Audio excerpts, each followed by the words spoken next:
everyone, this is Chandni Dinani welcoming you to Magnet Brains and now we will begin our new chapter which is chapter number 4 जिसका नाम है From the Diary of Anne Frank। यानी नाम से समझ आ रहा है भाई कि जो चैप्टर है वो एन फ्रैंक कोई गर्ल है उनकी डायरी पे बेस्ड है। Now this chapter is obviously the diary of Anne Frank, right. जो भी एक्सट्रैक्ट पढ़ने वाले हो वो एन फ्रैंक की डायरी है, तो लिखा भी किसने है? एन फ्रैंक खुद ने, राइट, क्योंकि उनकी डायरी में से ही कुछ जो है एक्सट्रैक्ट्स जो है हमको यहाँ पर गिवन है। Now this chapter is very nice chapter, it's a real chapter, ठीक है, यानी जो कुछ भी इसमें लिखा है it's all the reality of life.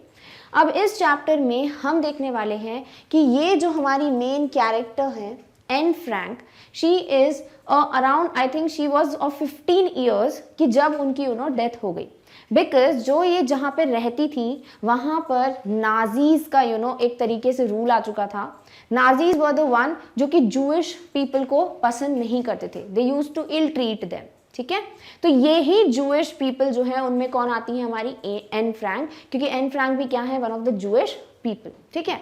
अब क्या होता है ना, यहाँ पे ऐसा होता कि जब नाजीज का रूल आ गया था तो ये लोग क्या करते थे कि जो जूइश पीपल हैं उनको कॉन्सेंट्रेशन कैंप्स में, यानी कि एक ऐसी जगह पर जहाँ पे बहुत सारे लोगों को इकट्ठा करके इल ट्रीट किया जाता था, बुरा व्यवहार किया जाता था, वहाँ बंद करके रखा जाता था। सेम चीज़ क्या हुई? एन फ्रैंक की फैमिली के साथ भी हुई, इन्हें भी एक कॉन्सेंट्रेशन कैंप में बंद करके रखा गया, ठीक है। वहाँ पर ये लोग जो है बहुत ही बुरी कंडीशंस में थे। और एक दिन क्या हुआ, एन फ्रैंक को जो है एक डायरी उनके बर्थडे पे गिफ्ट की गई थी। तो जब ये कॉन्सेंट्रेशन कैंप में बंद थे तो वहाँ पर इनके पास कंप्लीट फैमिली थी, बहुत सारे लोग थे, बट एक रियल ट्रू फ्रेंड जो होता है जिससे हम हर एक बात शेयर करते हैं, वो ट्रू फ्रेंड इनकी लाइफ में मिसिंग था। ना इनके पास कोई ऐसी स्कूल फ्रेंड थी, ना ही इनका कोई ऐसा कोई सिबलिंग कनेक्शन था कि जिसके साथ ये अपनी सारी बातें शेयर कर पाए। तो इन्होंने क्या डिसाइड किया? इन्होंने अपनी डायरी को ही अपनी बेस्ट फ्रेंड बना लिया, उसका नाम रखा किटी, और अपनी हर एक बात जो है वो जो नॉर्मली अपनी फ्रेंड से शेयर करती वो सारी बातें उन्होंने अपनी डायरी में लिखकर अपनी डायरी से शेयर की। अब अनफॉर्चुनेटली क्या हुआ, because of all the surroundings, ill treatments, torture, एक एक करके इनकी फैमिली के सारे लोग दे डाइड। और सिर्फ इनकी फैमिली के जो इनके पापा हैं ऑटो फ्रैंक, इनके जो पापा थे वो अकेले सर्वाइवर थे इनके ग्रुप के। और उन्होंने डिसाइड किया कि भाई जब सब कुछ खत्म हो गया, ठीक है, जब सारे वॉर्स वगैरह खत्म हो गए, तब इन्होंने डिसाइड किया कि मैं जाकर वहाँ पर देखूं। तो उन्होंने जब देखा तो उनको अपनी बेटी की डायरी मिली और उनको लगा कि भाई ये जो डायरी है मेरी बेटी की, ये एक यूनिक रिकॉर्ड है, यानी इसमें हर चीज़ मेंशन्ड है जो उस वक्त पूरी जो ग्रुप था, जो लोग थे उस वक्त जो कि टॉर्चर हो रहे थे, जो एन फ्रैंक हैं उनके सारे थॉट्स थे उसमें, वहाँ का सारा सिनेरियो था जो कि रियल था, राइट। तो उस वक्त तो वीडियो रिकॉर्डिंग्स वगैरह तो कोई करता नहीं कि कैमरास लगे सब कुछ रिकॉर्ड हो रहा है। तो सॉर्ट ऑफ ये डायरी जो है it was the record of those events जो कि उस वक्त इन लोगों ने देखे थे। तो इनके पापा ने डिसाइड किया कि this is a unique record, this should be published, people should know about it. और उन्होंने इसीलिए डिसीजन लिया कि भाई मैं ये डायरी को पब्लिश कराऊंगा। और उन्होंने फिर the diary of a young girl के नाम से इस डायरी को पब्लिश कराया। Now also we can get these diaries, जो ओरिजिनल डायरीज है, it is there in one of the museums. तो ये सब जो डायरी है एन फ्रैंक की, इसमें जितना भी इनको इन्होंने अपने मेमोरीज के बारे में शेयर किया है, अपने वहाँ पे जो इवेंट्स था, जो उनकी कंडीशंस थी, जो उनकी सोच थी, ये सब कुछ इन्होंने शेयर किया है। अपने पास्ट इवेंट्स के बारे में भी लिखा है जो उनको याद आता है यहाँ पर रहकर। तो वो कुछ इवेंट्स जो हैं जो हमारे लिए इंपॉर्टेंट है जानना, वो हम इस चैप्टर में डिस्कस करेंगे। तो इन शॉर्ट ये एक छोटी सी समरी थी कि हमें पता होना चाहिए भाई कि हम किसके बारे में पढ़ रहे हैं। Now we will just directly jump into our chapter which is a story about Anne Frank. तो एन फ्रैंक ने खुद लिखी है ये स्टोरी, तो इनके बारे में हम थोड़ा बहुत इंट्रोडक्शन देख लेते हैं and then we will see the complete chapter. चलिए, so this lesson is an excerpt from Diary of a Young Girl or the Diary of Anne Frank, ठीक है। तो ये जो डायरी है ऑफ अ यंग गर्ल, जो ये N Frank है, इनकी एक डायरी है the diary of a young girl, और इसी में से एक हमको अंश, एक एक्सर्प्ट यहाँ पर दिया गया है। It is an autobiography that was published in 1947। ये क्या थी भाई ये डायरी? ये एक ऑटोबायोग्राफी, राइट। खुद के द्वारा अपने बारे में लिखना, अपनी लाइफ के बारे में लिखना is auto means self, biography, bio means what the life, graphy means लिखना। तो खुद के बारे में जब हम कुछ लिखते हैं दैट इज ऑटोबायोग्राफी। और ऑटोबायोग्राफी ऑफ एन फ्रैंक जो है वो हम इसमें चैप्टर में पढ़ने वाले हैं। कब पब्लिश हुई थी autobiography? In 1947। In this, Anne expresses her thoughts in a diary which was gifted to her on her 13th birthday. तो जब 13th बर्थडे था एन फ्रैंक का, तो इनको बर्थडे गिफ्ट में एक डायरी मिली थी और उस डायरी में इन्होंने अपने पूरे थॉट्स, अपनी मेमोरीज, अपनी इवेंट्स के बारे में मेंशन किया है. She names the diary Kitty, और उन्होंने अपनी डायरी का नाम क्या रखा है? Kitty, which she considers as her only true friend, जिसे एन फ्रैंक जो है अपनी इकलौती अकेला ट्रू फ्रेंड कंसिडर करती थी. She mentions about her childhood, her family and a lot other things that she told no one else. और वो सारी बातें जो वो अपने फ्रेंड्स के साथ डिस्कस करना चाहती थी, कि कोई एक बेस्ट फ्रेंड होती है उनकी लाइफ में जिसके साथ वो अपने थॉट्स डिस्कस कर पाती, वो सारी बातें जो उन्होंने किसी को नहीं बताई, वो हर बात उन्होंने अपनी बेस्ट फ्रेंड, जो कि क्या था, एक इनएनिमेट ऑब्जेक्ट जो कि है डायरी, जिसका नाम रखा है इन्होंने किटी, तो उस डायरी में इन्होंने वो सारी मेमोरीज जो है मेंशन की है. आई होप आप लोग बहुत एक्साइटेड हो इस डायरी के बारे में पढ़ने के लिए. तो without wasting any more time, let's just directly jump into the chapter. So Anneliese Mary Anne Frank, ये क्या है इनका कंप्लीट नाम, इनको शॉर्ट में क्या बोलते हैं? Anne Frank. She was born on 12th of June 1929 and died in about या तो फरवरी या फिर मार्च 1945. अब ये जो है डिटेल आपके चैप्टर में आपको गिवन है, तो आपको हर एक डिटेल को ध्यान से मार्क करके रख लेना है, आपको हर चीज़ पता होनी चाहिए. ठीक है, कि एन फ्रैंक का कब हुआ था बर्थ? 1929 में 12th of जून को, और उनकी डेथ कब हुई? या तो फरवरी या मार्च, वी कैन नॉट से इट कंप्लीटली, तो फरवरी या मार्च में 1945 में. तो 1929 से 1945 तक अगर हम देखें तो अराउंड 15 इयर्स की एज थी एन फ्रैंक की जब उनकी डेथ हुई. तो ये जो है बर्थ डेट और the day when she unfortunately left अस, ये आपको पता होना चाहिए. और इसमें आपको दिख रहा है कि 15 इयर्स की एज में N Frank lost her life. Was a German-born Jewish girl who wrote while in hiding with her family. ये कौन थी? ये जर्मनी में बॉर्न हुई थी. जर्मनी इज अ कंट्री, तो जर्मनी में ये बॉर्न हुई थी, और ये है क्या? एक जूइश गर्ल. जूइश हम किसको कहते हैं? पीपल फॉलोइंग जुडाइज्म रिलीजन, यानी कि जो जुडाइज्म रिलीजन को फॉलो करते हैं, कल्चर को फॉलो करते हैं, उन्हें हम कहते हैं जूइश पीपल. और एन फ्रैंक भी क्या थी? एक जर्मनी में बॉर्न जूइश गर्ल थी.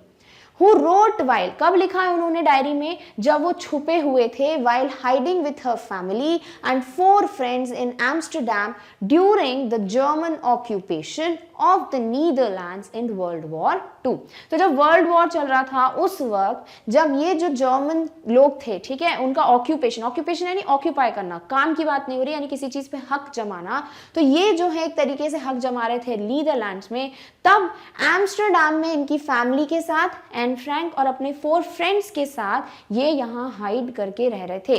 कहीं ये एम्स्टरडैम में छुप कर रह रहे थे, क्योंकि उस वक्त बहुत ज्यादा टॉर्चर बढ़ गया था, और इसीलिए उससे छुपने के लिए ये लोग कहीं एम्स्टरडैम में हाइड करके बैठे थे. और वहीं एन फ्रैंक ने अपनी डायरी में ये सब बातें लिखी हैं. Her family had moved to Amsterdam after the Nazis gained power in Germany, but were trapped when the Nazi occupation extended into the Netherlands. तो जब जो है नाजीज का बहुत ज़्यादा पावर बढ़ गया था, तो इनकी पूरी फैमिली ने क्या डिसाइड किया कि हम कहाँ शिफ्ट हो रहे हैं? एम्स्टरडैम में. क्योंकि जर्मनी में जब बहुत ज़्यादा पावर बढ़ गया नाजीज का, तो इन लोगों ने सही क्या समझा? एम्स्टरडैम में शिफ्ट होना. बट ये ट्रैप्ड हो गए थे when the Nazi occupation extended into the Netherlands. But ये जो नाजी ऑक्यूपेशन है वो नीदरलैंड्स तक भी चली गई, यानी उनका रूल जो है वो नीदरलैंड्स में तक हो गया, और इस वजह से दे वर ट्रैप्ड. ये भी कहीं ना कहीं उस स्लेवरी का आप बोल सकते हो, वो जो इन लोगों ने इल ट्रीटमेंट करा था उसका पार्ट बन गए थे. बिफोर वी मूव अहेड, यहाँ पर एक फोटोग्राफ गिवन है आपकी बुक में, जिसके नीचे आपको मेंशन है, this is the photo as I would wish. I means Anne Frank. यहाँ एन फ्रैंक ने खुद ये फोटो अपनी डायरी में लगाते हुए लिखा है कि ये वो फोटो है जो मैं विश करती हूँ myself to look all the time. जैसे मैं हमेशा दिखना चाहती हूँ स्माइलिंग, ब्यूटिफुल, इनोसेंट फेस, इसी तरीके से मैं लाइफ टाइम अपने आप को देखना चाहती हूँ.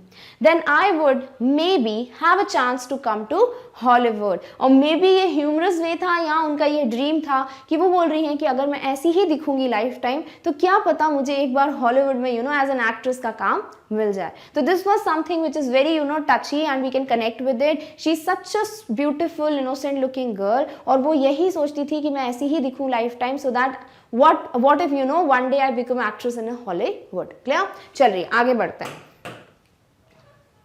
एज परसिक्यूशंस, परसिक्यूशंस का मतलब क्या होता है, इल ट्रीटमेंट, जैसे जैसे यू नो इल ट्रीटमेंट बढ़ता गया, as persecutions against the Jewish population increased, जैसे जैसे नाजीज का यू नो जूइश पीपल की तरफ इल ट्रीटमेंट टॉर्चर बढ़ता गया, the family went into hiding in July 1942। हर डेट हर मंथ अच्छे से ध्यान में रखना है, क्योंकि अगर गिवन है बुक में that means you have to use these in your answers, right. तो क्या लिखा है कि जैसे जैसे यू नो इल ट्रीटमेंट बढ़ता जा रहा था, तो ये लोग जो है इनकी जो फैमिली है वो कहाँ हाइड कर रहे थे, इन जुलाई 1942 इन लोगों ने यू नो छुपना स्टार्ट किया इन हिडन रूम्स, कहाँ पर, जहां पर यू नो ऐसे रूम्स बने थे जहां ये लोग छुप सकते थे, किसी की भी नजर से बच सकते थे, in her father Otto Frank's office building. और ये रूम्स कहाँ थे, ये थे एन फ्रैंक के पापा जो हैं, जिनका नाम आपको पता होना चाहिए, ऑटो फ्रैंक, इनके ऑफिस में ये रूम्स बने हुए थे और वहां ये लोग यू नो हाइड करके रह रहे थे। क्यों, क्योंकि इल ट्रीटमेंट बहुत बढ़ रहा था, जान का खतरा था, तो इन लोगों ने यू नो यही सही माना कि let's you know hide in a place जहां पर इनको सेफ फील होता है, एंड दे ऑल वेंट, और वो कहाँ छुप गए, ऑफिस बिल्डिंग में। किसकी ऑफिस बिल्डिंग में, एन फ्रैंक के फादर ऑटो फ्रैंक की बिल्डिंग में। Clear, all right. After 2 years in hiding, और 2 साल तक वहीं छुपे हुए थे, you can imagine the situation that time, right. 2 साल तक एक ही जगह पे वो लोग छुप के रह रहे थे।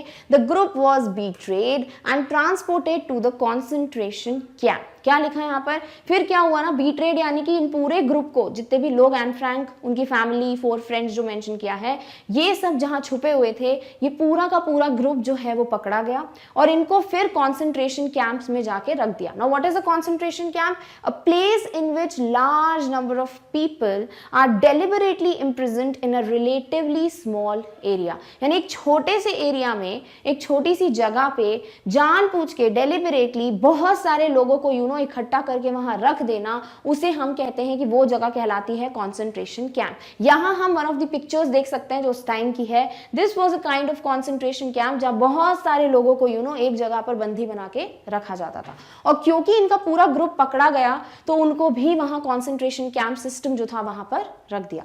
And Anne died of typhus in Bergen-Belsen within days of her sister Margaret Frank। अब यहाँ पे देखो बहुत सारी चीजें, एक ही लाइन में बहुत सारी चीजें हैं कि वहां पर कहाँ कॉन्सेंट्रेशन कैंप में जो हमारी एन फ्रैंक हैं वो unfortunately you know she died, किससे, she died of typhus. Now what is typhus, typhus is an infectious disease, एक बैक्टीरियल इन्फेक्शियस डिसीज होती है, तो उस बीमारी की वजह से you know Anne Frank lost her life in Bergen Belsen. Now what is Bergen Belsen, it is a Nazi concentration camp, यानी कि इस कॉन्सेंट्रेशन कैंप का नाम क्या था, बर्गन-बेल्सन। और यहाँ पर एन फ्रैंक जो है वो टाइफस की वजह से अपनी यू नो जान गवा बैठी। With in days, now what is with in days, यानी कि उनकी जो सिस्टर थी मार्गरेट फ्रैंक, आपको नाम याद होना चाहिए कि ये जो इनकी सिस्टर है इनकी डेथ हुई, एंड आफ्टर फ्यू डेज फिर एन फ्रैंक की जो है डेथ हो गई। Clear, all right. हर father auto, now N Frank के पापा कौन है, Otto Frank. So her father auto the only survivor of the group, ये अकेले सर्वाइवर थे पूरे ग्रुप के, यानी पूरे ग्रुप में सबकी डेथ हो गई, बस उनके पापा ही बचे थे। Return to Amsterdam after the war ended, और जैसे ही वॉर खत्म हो गया उसके बाद ये जो है एम्स्टरडैम गए। The war ended to find that her diary had been saved, और वो ये देखना चाहते थे कि एन फ्रैंक की डायरी जो है वो अभी भी वहां मौजूद है, कि यू नो किसी के हाथ लग गई, उसको यू नो डिस्ट्रॉय कर दिया गया, कि वो वहां पर सेफ है।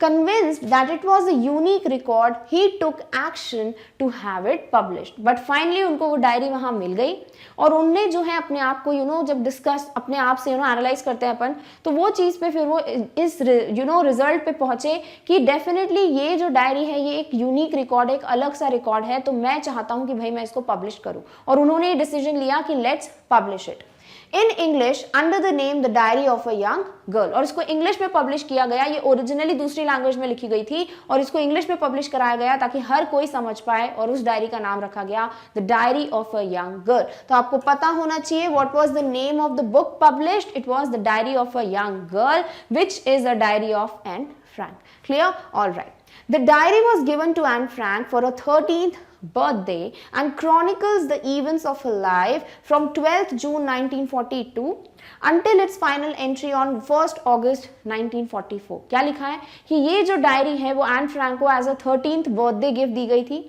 उनके अंकल ने उनको गिफ्ट किया था। और इस डायरी में chronicles, now what are the chronicles? Chronicles का मतलब होता है historical account of events arranged in order, एक क्रोनोलॉजिकल ऑर्डर जिसे कहते हो, यानी कि बिल्कुल टाइम टू टाइम एक प्रॉपर ऑर्डर में अगर हम कोई इवेंट मेंशन करते हैं, दैट मीन्स क्रॉनिकल्स। ठीक है, अब इसमें कौन से इवेंट्स हैं? यहाँ पे इस डायरी में एंट्री है from 12th June 1942 to 1st अगस्त 1944, यानी ये 2 साल की जो है एंट्रीज इस डायरी में आपको देखने को मिलती है। क्लियर? ऑलराइट।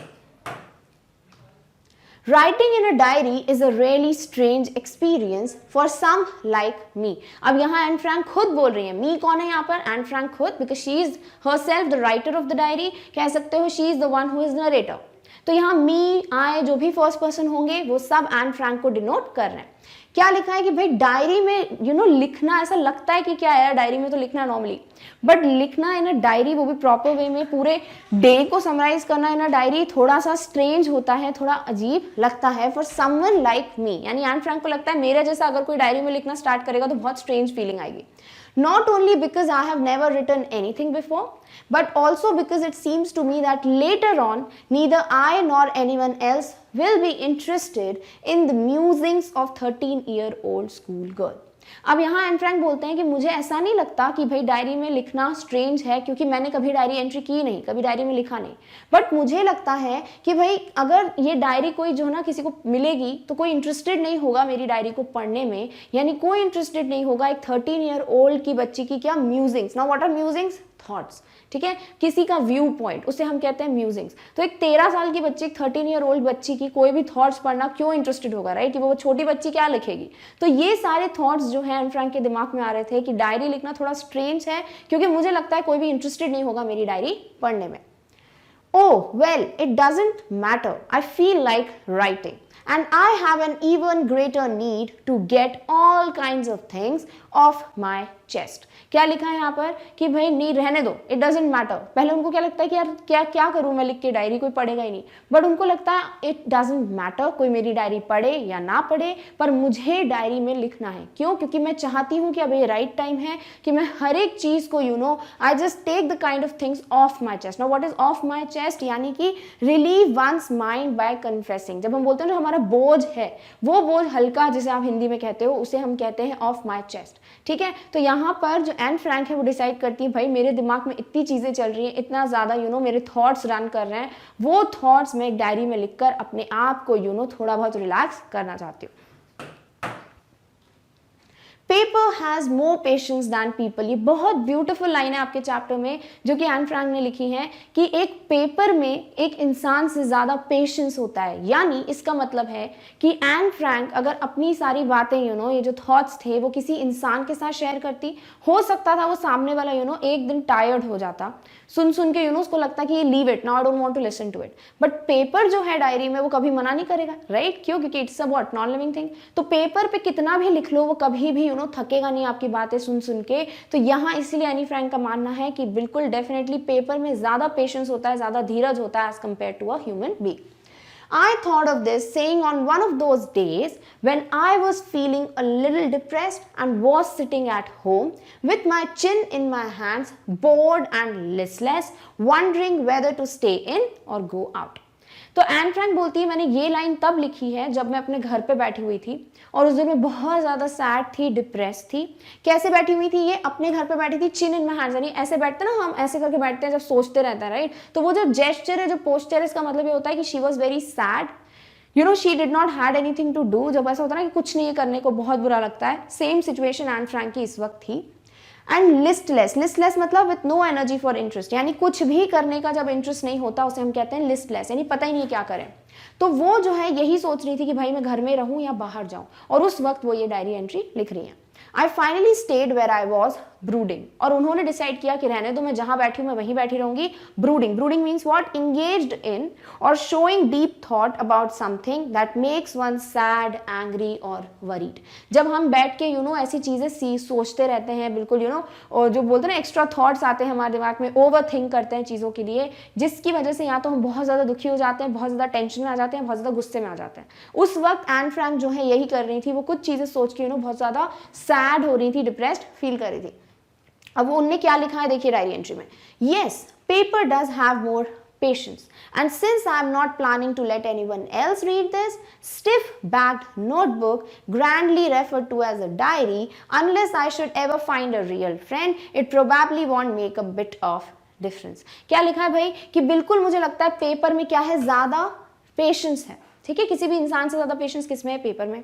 और क्योंकि मैं जो हूँ प्लान नहीं कर रही हूँ ये डायरी किसी को दिखाने के लिए, जो कुछ भी मैं लिखूंगी वो मैं ही जानती हूँ.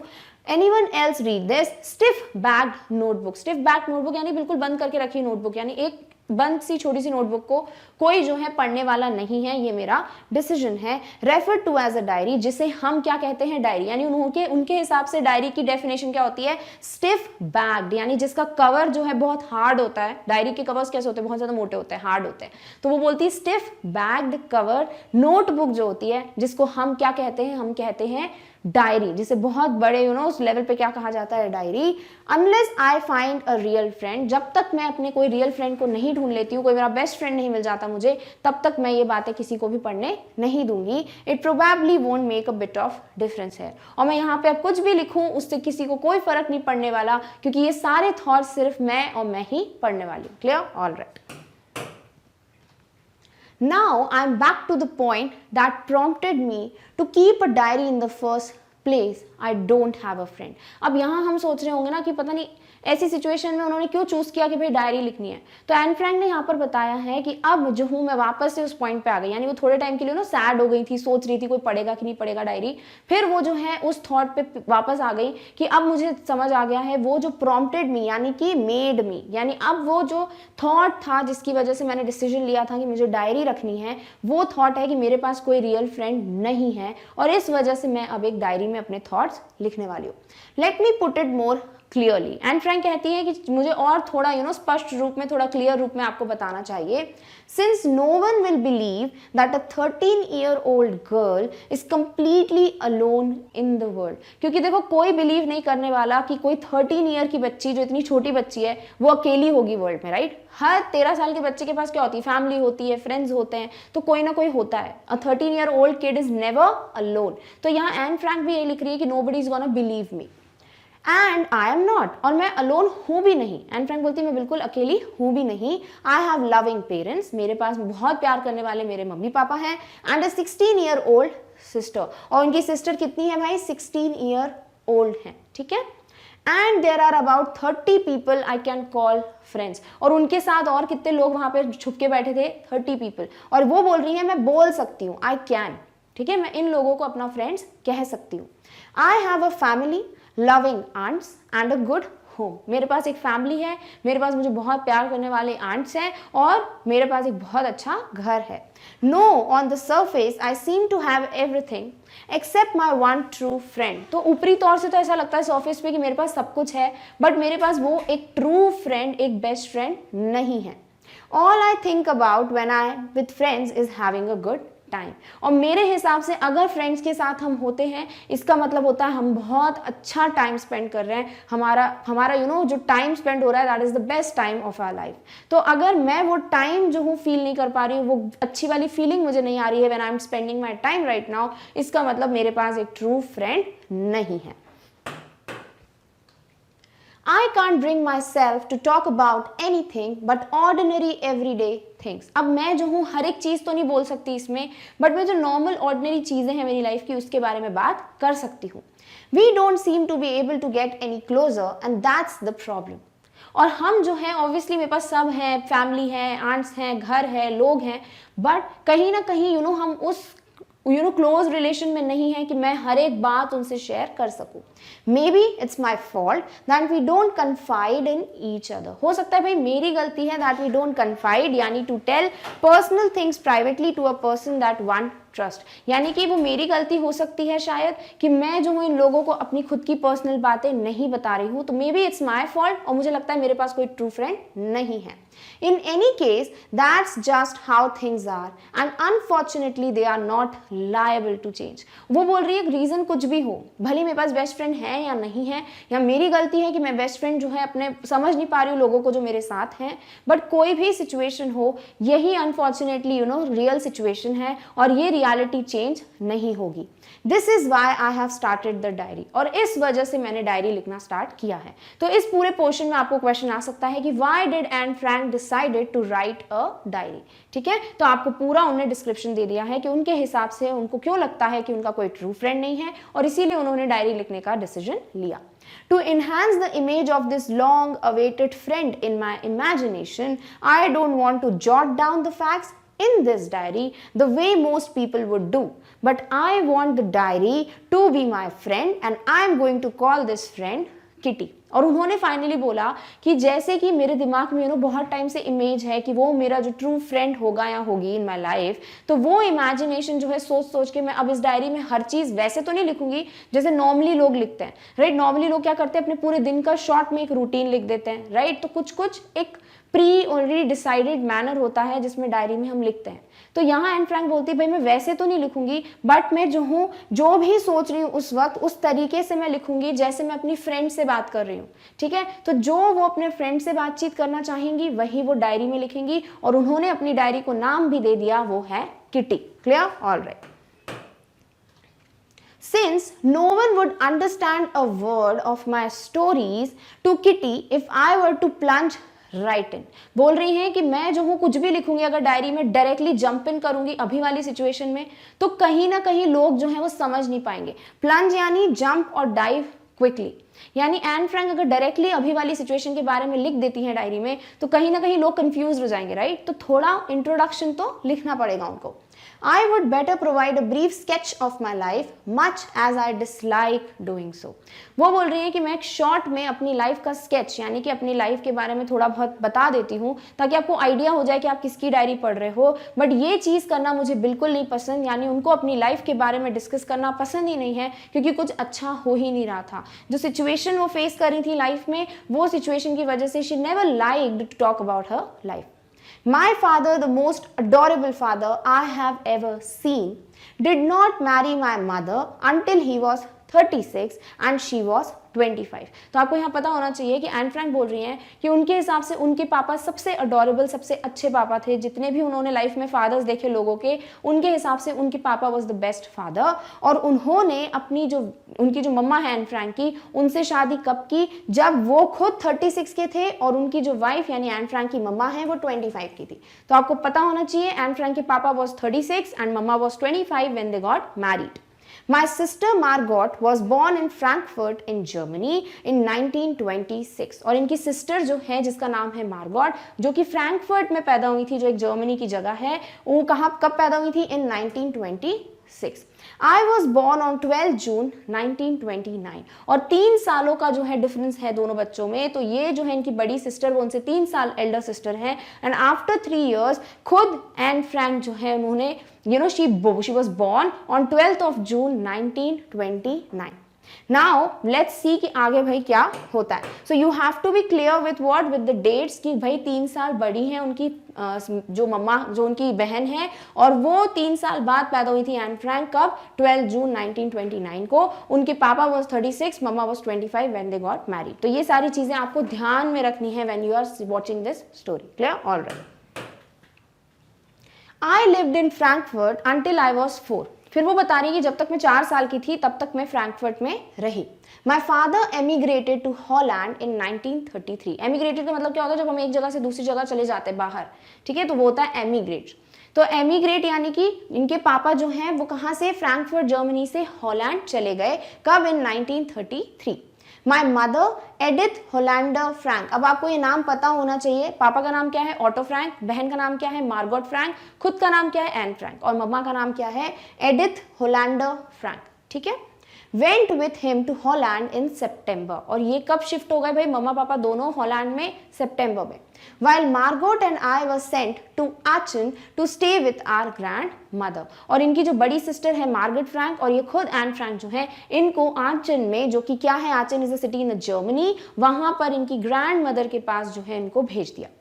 Margot went to Holland in December and I followed in February when I was plunked down on the table as a birthday present for मार्गॉट. क्या लिखा है यहाँ पर कि फिर क्या हुआ, सितंबर में इनके मम्मी पापा चले गए, फिर मार्गॉट जो है वो दिसंबर में गई अपने मम्मी पापा के पास, और उसके बाद फरवरी में फिर एन फ्रैंक को भेजा गया. कब? When I was plonked down. Plonked down का क्या मतलब होता है? Put down in a casual way, यानी ना एकदम से रख देना. Plonked down on the table as a birthday present for Margaret, यानी कि मेरी बड़ी बहन के लिए एक तरीके के बर्थडे प्रेजेंट की तरह मुझे जो है वहां पर भेज दिया गया हो. ऐसे मुझे फरवरी में हॉलैंड भेजा गया. Clear? All right. I started right away at the Montessori nursery school. I stayed there until I was 6. और जैसे ही इनको हॉलैंड भेजा गया वहां पर ये एक मॉन्टेसरी स्कूल में भेज गई. Now what is a Montessori school? जहां पे हैंड्स ऑन एक्टिविटीज ज्यादा होती है, बच्चों को डिफरेंट एक्टिविटीज ज्यादा सिखाई जाती है, उसे कहते हैं Montessori school. So Montessori is education that involves free activity with in a prepared environment, यानी एक इन्वायरमेंट प्रिपेयर किया जाता है और उसी के अंडर वो एक्टिविटीज उनको सिखाई जाती है. और ऐसे ही स्कूल में एन फ्रैंक ने अपनी एजुकेशन स्टार्ट की जब तक वो कितने की थी? 6 years की. ठीक है. At which time I started in the first form. और until 6, यानी कि 6 साल तक की उम्र तक वो वहां पर पढ़ती रही. In the 6th form, my teacher was Mrs. Cooper's, the headmistress. और 6th form जब आ गया, यानी कि वो जब 6 साल की थी तो उन्होंने अपने फर्स्ट फॉर्म में स्टार्ट किया था. स्कूल में इस तरीके से बोला जाता था कि फर्स्ट फॉर्म. ठीक है. फिर जब 6th फॉर्म आया तब उनकी जो हेडमिस्ट्रेस थी, जो टीचर थी, वो कौन थी? Mrs Coopers. तो आपको ये सब नाम पता होने चाहिए. At the end of the year, we were both in tears as we said a heartbreaking farewell. यानी 6 फॉर्म्स के लिए ही ये स्कूल की एजुकेशन होती है जो एन फ्रैंक ने कंप्लीट की. और उस वक्त जब उनकी एजुकेशन यहाँ एंड हो रही थी तो उनकी जो हेड मिस्ट्रेस थी, जो टीचर थी, मिस्ट्रेस कूपर्स, ये मिसेस कूपर्स और एन फ्रैंक जो है बहुत ज्यादा रो रहे थे when there was a farewell going on, यानी कि जब ये अपना स्कूल छोड़कर जा रही थी. In the summer of 1941, grandma fell ill and had to have an operation, so my birthday passed with little celebration. क्या लिखा है फिर भाई? 1941 में मेरी जो ग्रैंड माँ है उनकी तबीयत खराब हो गई, शी फॉल इल, और अनफॉर्चुनेटली उनका ऑपरेशन कराना पड़ा. And that's why Anne Frank का जो बर्थडे सेलिब्रेशन है वो बहुत ही नॉर्मल सेलिब्रेशन हुआ. All right. Grandma died in January 1942. इनकी ग्रैंड मदर की डेथ कब हुई है? जनवरी 1942 में. No one knows how often I think of her and still love her.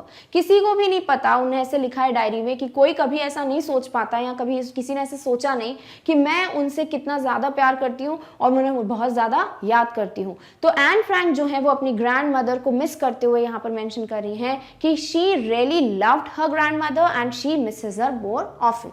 This birthday celebration in 1942 was intended to make up for the other and grandma's candle was lit along with the rest. ये लिखा हुआ है कि भाई ये जो birthday इनका celebrate हुआ था 1942 में, ये बर्थडे बाकी बर्थडेज को एक तरीके से बैलेंस करने के लिए सेलिब्रेट किया गया और कहीं ना कहीं फॉर द ग्रैंड मदर बोलते हैं ना, रेस्ट इन पीस के लिए, ताकि उनकी आत्मा को शांति मिले, इसलिए कैंडल लिट यानी कैंडल्स भी जलाई गई. The 4 of us are still doing well. 4 of us यानी कि मदर, फादर, इनकी बड़ी सिस्टर मार्गॉट और खुद Anne Frank are doing well. And that brings me to the present date of 20 June 1942 and the solemn dedication of my diary. और वो लिख रही हैं कि हम चारों अब बहुत बढ़िया हैं और ये जो है मेरे को आज की डेट, यानी जब वो लिख रही हैं उस दिन डेट क्या है? उस दिन की डेट है 20 जून 1942 एंड solemn यानी फॉर्मल एंड डिग्निफाइड, यानी कि अब फाइनली एक डिग्निफाइड वे में, एक रिस्पेक्टेड वे में डेडिकेशन दिख रहा है मेरी डायरी के लिए. क्लियर? All right. फिर अब डायरी स्टार्ट करते हैं, यानी कि देखो बिगनिंग में एक ब्रीफ था, राइट? वो चाहती थी कि सबको समझ आए कि एग्जैक्टली एन फ्रैंक कौन है और वो क्यों इस डायरी में इतना कुछ मेंशन कर रही है. तो ये सब कुछ डायरी स्टार्ट करने के पहले एक बोल रहे हैं कि सॉलम डेडिकेशन के साथ जो ये डायरी स्टार्ट करते हैं कि प्रॉपर डायरी में डेट, डियर डायरी, ऐसा सब कुछ लिखना, ये सब लिखने से पहले उन्होंने हमें एक ब्रीफ इंट्रोडक्शन दे दिया है अपना और अपनी लाइफ के बारे में। और अब जो है 20 जून को 1942 में वो अपनी डायरी की एंट्री कर रही हैं, वो डायरी एंट्री अब हम डिस्कस करेंगे। So the day was Saturday, the date is 20 June 1942 और उन्होंने अपनी डायरी लिखना स्टार्ट किया। हम कैसे लिखते हैं डियर डायरी, इन्होंने अपनी डायरी का नाम रखा था किटी, तो हो गया dear Kitty. Dearest Kitty, okay, so much love, not dear Kitty, dearest Kitty यानी सबसे प्यारी किटी। Our entire class is quaking in its boots, हमारी जो पूरी क्लास है स्कूल की, they are quaking in its boot. Quaking in its boots का मतलब क्या होता है? Shaking with fear and nervousness. होता है ना जब हम बहुत ज्यादा डरे हुए होते हैं तो हम अपने पैर बहुत ज्यादा हिलाते हैं, राइट, उसको बोलते हैं क्वैकिंग इन द बूट्स। इसका मतलब होता है सामने वाला बहुत नर्वस है। तो जब भी अगर किसी कॉम्पिटिशन या ना किसी इंटरव्यू के लिए जाते हो, किसी से बात करते हो, तो अगर आप शेक करके बात करते हो अपने लेग्स को, तो सामने वाला जो भी आपकी बात सुन रहा है वो आपकी पर्सनालिटी से ये समझता है कि आप बहुत नर्वस हो। और अगर आप नॉर्मली स्टिफ बैठते हो तो कहीं ना कहीं समझ आता है कि यू आर कॉन्फिडेंट, ठीक है। तो वो क्या लिख रही हैं कि हमारी पूरी जो क्लास है स्कूल की, they are quaking in its boots, यानी वो बहुत ज्यादा नर्वस है। The reason of course is the forthcoming meeting in which the teachers decide who will move up to the next form and who will be kept back. और इसलिए nervous हैं सब क्योंकि अभी जो है एक मीटिंग होने वाली है जिसमें टीचर्स डिसाइड करेंगी कि नेक्स्ट फॉर्म के लिए, नेक्स्ट क्लास के लिए किन बच्चों को रखना है और किन बच्चों को घर वापस भेजना है। Half the class is making bets, और आधी ज्यादा क्लास जो है शर्तें लगा रही है कि भाई ये निकल जाएगा, मैं रहूंगी या तुम रहोगे, राइट। तो इस तरीके से शर्तें लग रही हैं आधी क्लास में। GN and I laugh ourselves silly at the two boys behind us. GN कौन है? वन ऑफ द गर्ल्स में भी जो उनकी फ्रेंड है एन फ्रैंक की। तो वो कहती हैं कि मैं और GN जो है बहुत ज्यादा हंस रहे थे, किस पर? जो दो बॉयज इनके पीछे बैठे हुए। CN and Jax, जिनका नाम क्या है? CN and Jax, who have staked their entire holiday savings on their bet, और जिन्होंने क्या किया? स्टेक यानी कि बिल्कुल दांव पे लगा देना। जिन दोनों ने क्या किया है? अपनी हॉलीडे की पूरी सेविंग्स जो थी, उनके पैसे जो थे, वो शर्त पे लगा दिए हैं कि भाई देखते हैं कौन जीतता है, कौन रहेगा कौन नहीं रहेगा for the next form. All right. From morning to night it's, और सुबह से लेकर रात तक सिर्फ एक ही चीज चल रही है, बेट चल रहा है ना, कौन जीतेगा कौन नहीं, तो सिर्फ एक ही चीज चल रही है और वो है यू आर गोइंग टू पास, तुम पास हो जाओगे। नो आई एम नॉट, और सामने वाला बोलता है नहीं मैं तो नहीं हूंगा। फिर yes you are, no I am not, यानी कि होता है ना जब रिजल्ट आने वाला होता है तो नॉर्मली बच्चे ऐसे ही करते हैं, भाई तेरा तो हो जाएगा, तू तो पास हो जाएगा। तो वो क्या करते हैं? वो बोलते हैं नहीं भाई कुछ नहीं पढ़ा था, मैं पास नहीं हो पाऊंगा। नहीं हो जाएगा, अरे नहीं होगा। तो ये जो डिस्कशन होता है ना, वो यहाँ पे एन फ्रैंक ने बहुत ब्यूटीफुली बताया किस तरीके से उनकी क्लास में ये डिस्कशन चल रहा है। Even GS pleading glances and my angry outburst can't calm them down. और even जो ये है GS यानी उनकी कोई फ्रेंड, वो भी क्या कर रही है? She is pleading what? Pleading glances, an expression or gesture that shows someone that you want something very much. यानी plead होता है ना बिल्कुल ऐसे रिक्वेस्ट करना, उस तरीके से वो जेस्चर था कि भाई मुझे भी पास होना है मे बी, या मुझे रखें वो फॉर्म में। और जो ये एंग्री आउटबर्स्ट था एन फ्रैंक का कि क्या कर रहे हो यार, कैसे मतलब बिहेव कर रहे हो, कौन रहेगा कौन नहीं रहेगा, बेट्स लगा रहे हो, वो भी इनको रोक नहीं पा रहा था। If you ask me, there are so many dummies that about a quarter of the class should be kept back. But teachers are the most unpredictable creatures on earth. क्या लिखा है यहाँ पे एन फ्रैंक ने कि अगर मुझसे कोई पूछता है कि भाई कौन रहेगा कौन नहीं रहेगा क्लास में, तो मेरे हिसाब से भाई आधे ज्यादा क्लास क्या है? डमीज से भरी हुई है। डमीज मीन जो स्टूपिड पीपल होते हैं, उनके हिसाब से एक स्टूपिड पर्सन, एक डमी जो होते हैं, उनकी बहुत वैरायटी, यहाँ पर बहुत सारे स्टूपिड पर्सन इनकी क्लास में प्रेजेंट हैं। और 1/4 क्वार्टर यानी कि 1/4, ठीक है, कि 1/4 ऑफ द क्लास जो है ना उसको तो निकाल रखना चाहिए, should be kept back. But जो टीचर्स हैं वो सबसे अनप्रेडिक्टेबल क्रीचर्स हैं ऑन अर्थ, यानी टीचर्स का कोई भरोसा नहीं है कि वो किस वे पे एनालाइज कर रहे हो, क्या देख के बच्चों को वो चांस दे दें। और टीचर्स होते हैं वो सोचते कोई बात नहीं, लाइफ खराब हो जाएगी, हम इनको रख देते हैं, ठीक है, लास्ट में बैठने देते हैं। तो एन फ्रैंक बोल रही है मेरे हिसाब से तो 1/4 ऑफ क्लास को ही रखना चाहिए, बाकी सबको निकाल देना चाहिए। बट टीचर्स पे बेस्ड है भाई, ये सबसे अनप्रेडिक्टेबल क्रीचर्स होते हैं कि क्या होगा। Clear? All right. I am not so worried about my girlfriends and myself, we will make it. और एन फ्रैंक को लगता है कि ना तो मुझे अपने बारे में टेंशन है, भाई मैं भी रुकूंगी, और मुझे लगता है मेरी जो गर्ल फ्रेंड्स यानी कि उनकी जो फ्रेंड्स हैं वो भी यहाँ पर स्टे करने वाली हैं, उनको भी स्कूल से नहीं निकालेंगे। The only subject I am not sure about is maths. But Anne Frank को लगता था कि बस एक ही सब्जेक्ट है जिसमें मुझे डर लग रहा है, मे बी मैं फेल हो जाऊं, और वो है मैथमेटिक्स या maths. Anyway all we can do is wait. और एन फ्रैंक बहुत पॉजिटिवली यहाँ पे लिखती हैं कि कोई बात नहीं भाई, कर क्या सकते हैं, हमें तो वेट ही करना है, तो let's wait for the result. और ये नहीं करना चाहिए कि भाई पहले से ही एनालाइजेशन करते जाएं कि भाई मैं रहूंगा या नहीं, बेटर होगा हम वेट करें for the result. All right, Until then we keep telling each other not to lose heart। और तब तक जब तक रिजल्ट नहीं आता हम एक दूसरे को यही बोल रहे थे भाई टेंशन मत करो, तुम रहोगे, तुम भी टेंशन मत करो। I get along pretty well with all my teachers। और एन फ्रैंक लिखते हैं कि मेरी हर टीचर से बहुत ज़्यादा बॉन्डिंग थी, मैं हर एक टीचर के साथ बहुत ज़्यादा अच्छे से घुल मिल पाती थी।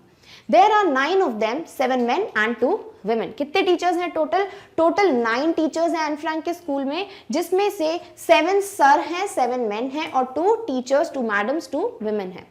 Mr. Keesing, the old fogey who teaches maths, was annoyed with me for ages because I talked so much। अब एन फ्रैंक को बात करने का बहुत शौक है, बहुत ज़्यादा बातचीत करती हैं वो, तो इस चीज़ से इनका जो टीचर है वो कौन है, मिस्टर कीसिंग। और इसको क्या बोला है एन फ्रैंक ने, द ओल्ड फॉगे, यानी एन ओल्ड फैशन पर्सन, जो बहुत पुराने ख्यालातों के जो होते हैं वैसे टीचर थे उनके ये। और ये जो है एन फ्रैंक से बहुत ज़्यादा नाराज़ रहते थे, क्यों, क्योंकि एन फ्रैंक बहुत बातचीत करती थी।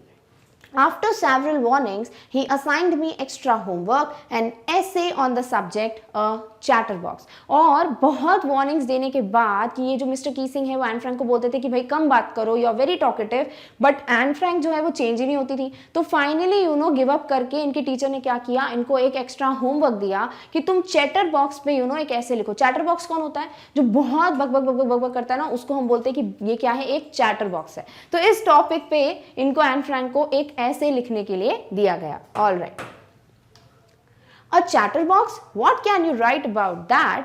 I would worry about that later, I decided। और एन फ्रैंक ने सोचा कि चैटर बॉक्स पे भाई कोई क्या लिख सकता है, फिर उन्होंने सोचा रहने दो, इसकी टेंशन मैं बाद में करूंगी, और उन्होंने ये डिसाइड किया कि leave it, right now I am not going to think about it, मैं अभी इस टॉपिक को अपने दिमाग में नहीं रखने वाली हूँ।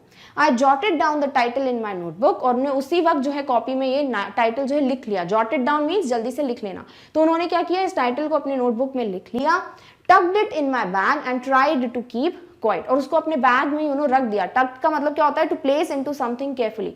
नोटबुक ली, अपने बैग में अच्छे से रखी टाइटल लिखने के बाद, और फिर उसके बाद जो है उन्होंने कोशिश की कि मैं जो हूँ चुप करूँ। शी ट्राइड, ऐसा नहीं लिखा है कि आई केप्ट क्वाइट, बट उन्होंने कोशिश की कि भाई अब पनिशमेंट मिल गई है तो थोड़ा चुप करके मैं बैठ जाती हूँ। That evening, after I had finished the rest of my homework, the note about the essay caught my eye। और जब जो है वो पूरा होमवर्क करने के बाद बैठ गई थी, तब उनको वो नोट दिखा कि भाई तुमको ये ऐसे लिख के आना। टीचर्स नहीं नोट लिख के दे देते थे साइन करके, तो उनको वो नोट दिख गया कि भाई मुझे ऐसे लिखना है। I began thinking about the subject while chewing the tip of my fountain pen। और जो फाउंटेन पेन होता है, जो इंक पेन होता है, उससे लिखते लिखते और उसकी टिप को अपने मुंह में चबाते चबाते, जो आदत होती है बहुत लोगों की, ऐसे वो सोच रही थी कि भाई मैं इस टॉपिक के बारे में क्या क्या लिख सकती हूँ।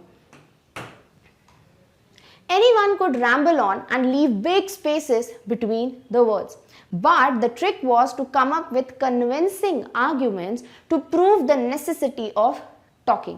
क्या लिखा है यहाँ पर उन्होंने कि कोई भी रैम्बल ऑन कर सकता है। रैम्बल ऑन यानी कि टॉक और राइट एमलेसली। ऐसा होता है ना, कभी कभी हमारे क्वेश्चन पेपर में ऐसे क्वेश्चंस आ जाते हैं जो हमें पता कुछ नहीं होता, बट हम सोचते हैं यार जितना आ रहा है उतना कुछ भी लिख देते हैं, क्या पता एक नंबर तो मिल जाए, राइट। तो वो जो हम बिना मतलब के कुछ भी सेंसलेस लिखते जाते हैं, उसे हम कहते हैं कि कोई भी इस टॉपिक में क्या कर सकता था, रैम्बल ऑन, कुछ भी लिख सकता था।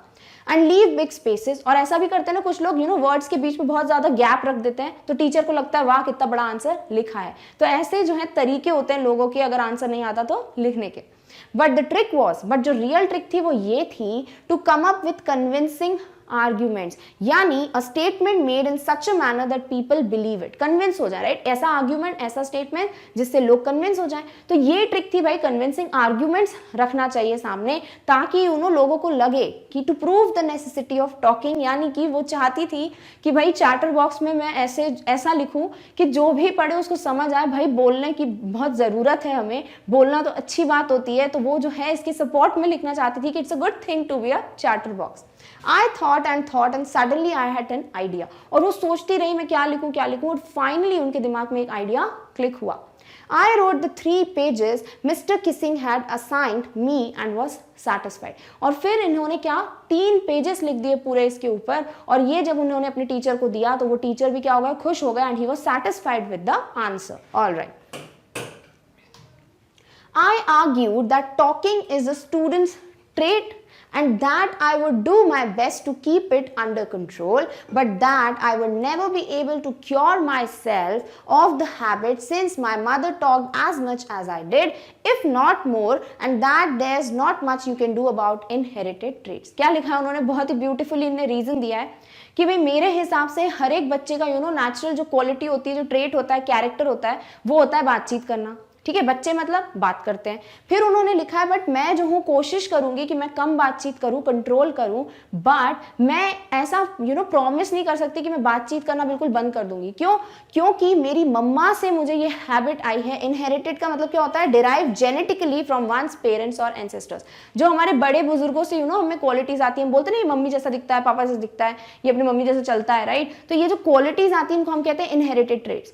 तो यहाँ एन फ्रैंक ने बहुत ब्यूटीफुली लिखा है कि बच्चों की जो एक कैरेक्टर है वो होता है बातचीत करना, और मैं कोशिश कर सकती हूँ कि मैं कम बात करूँ, बट कहीं ना कहीं मैं इसे क्योर नहीं कर सकती, इसको हमेशा के लिए ठीक नहीं कर सकती, क्योंकि मेरी मम्मा भी उतनी ही बातचीत करती है जितनी मैं करती हूँ। अगर मैं ये नहीं बोलना चाहती मुझसे ज़्यादा, बट डेफिनेटली मेरा जितने ही बातचीत करती हैं वो, और ये जो क्वालिटी है वो मुझे मेरी मम्मा से मिली है, और जेनेटिकली जो मिलता है भाई उसको तो हम चेंज कर नहीं सकते, इसीलिए मुझे नहीं लगता कि मैं बात करना जो बंद कर दूंगी।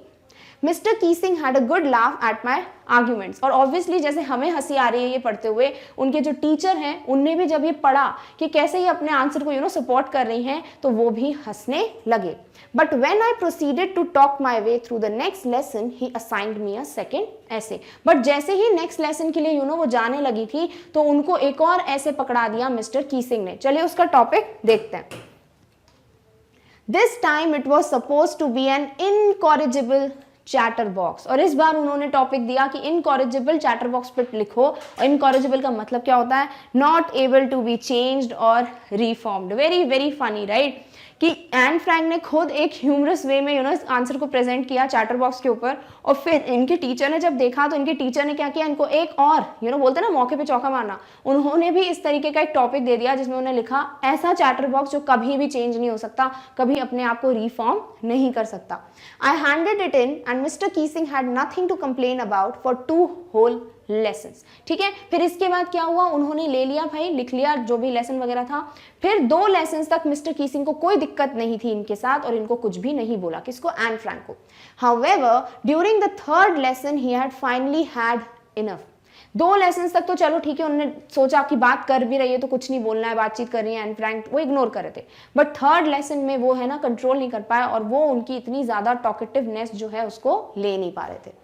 Anne Frank, as punishment for talking in class, write an essay entitled "Quack Quack Quack," said Mistress Chatterbox।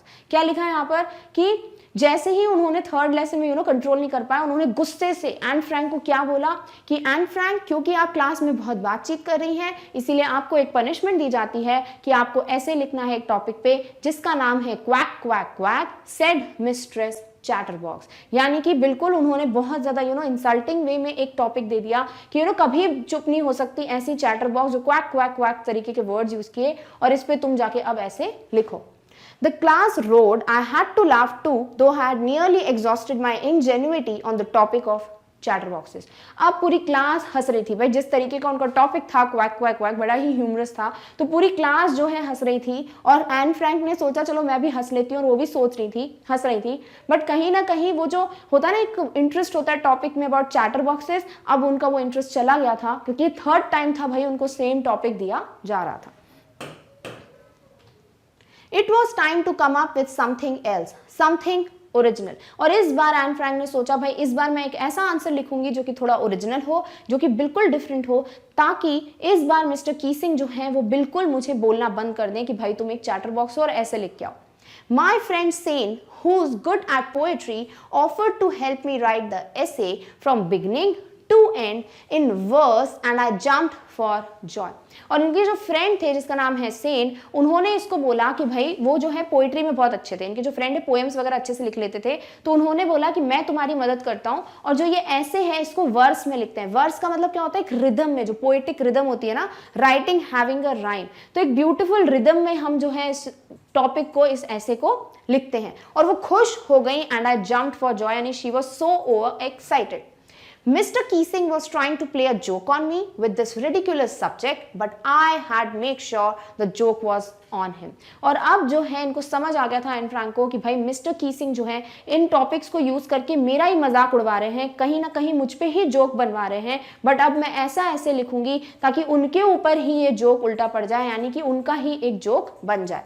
I finished my poem, और उन्होंने पोएम जो है वो लिखना बंद की, and it was beautiful. It was about a mother duck and a father swan with 3 baby ducklings who were bitten to death by the father because they quacked too much. और उन्होंने बहुत beautiful, बहुत sensible तरीके में एक poem लिखी जिसमें उन्होंने क्या बताया है कि ये पोएम जो है वो एक डक और उसके पापा के बारे में, ठीक है, जो बतख होती है, डक होती है वो, और उनके पापा स्वैन के बारे में है, with 3 baby ducklings, जिनके 3 छोटे छोटे डकलिंग्स थे यानी छोटी बतखें थी, who were bitten to death by the father, जिनको उनके पापा ने ही खा लिया था। क्यों?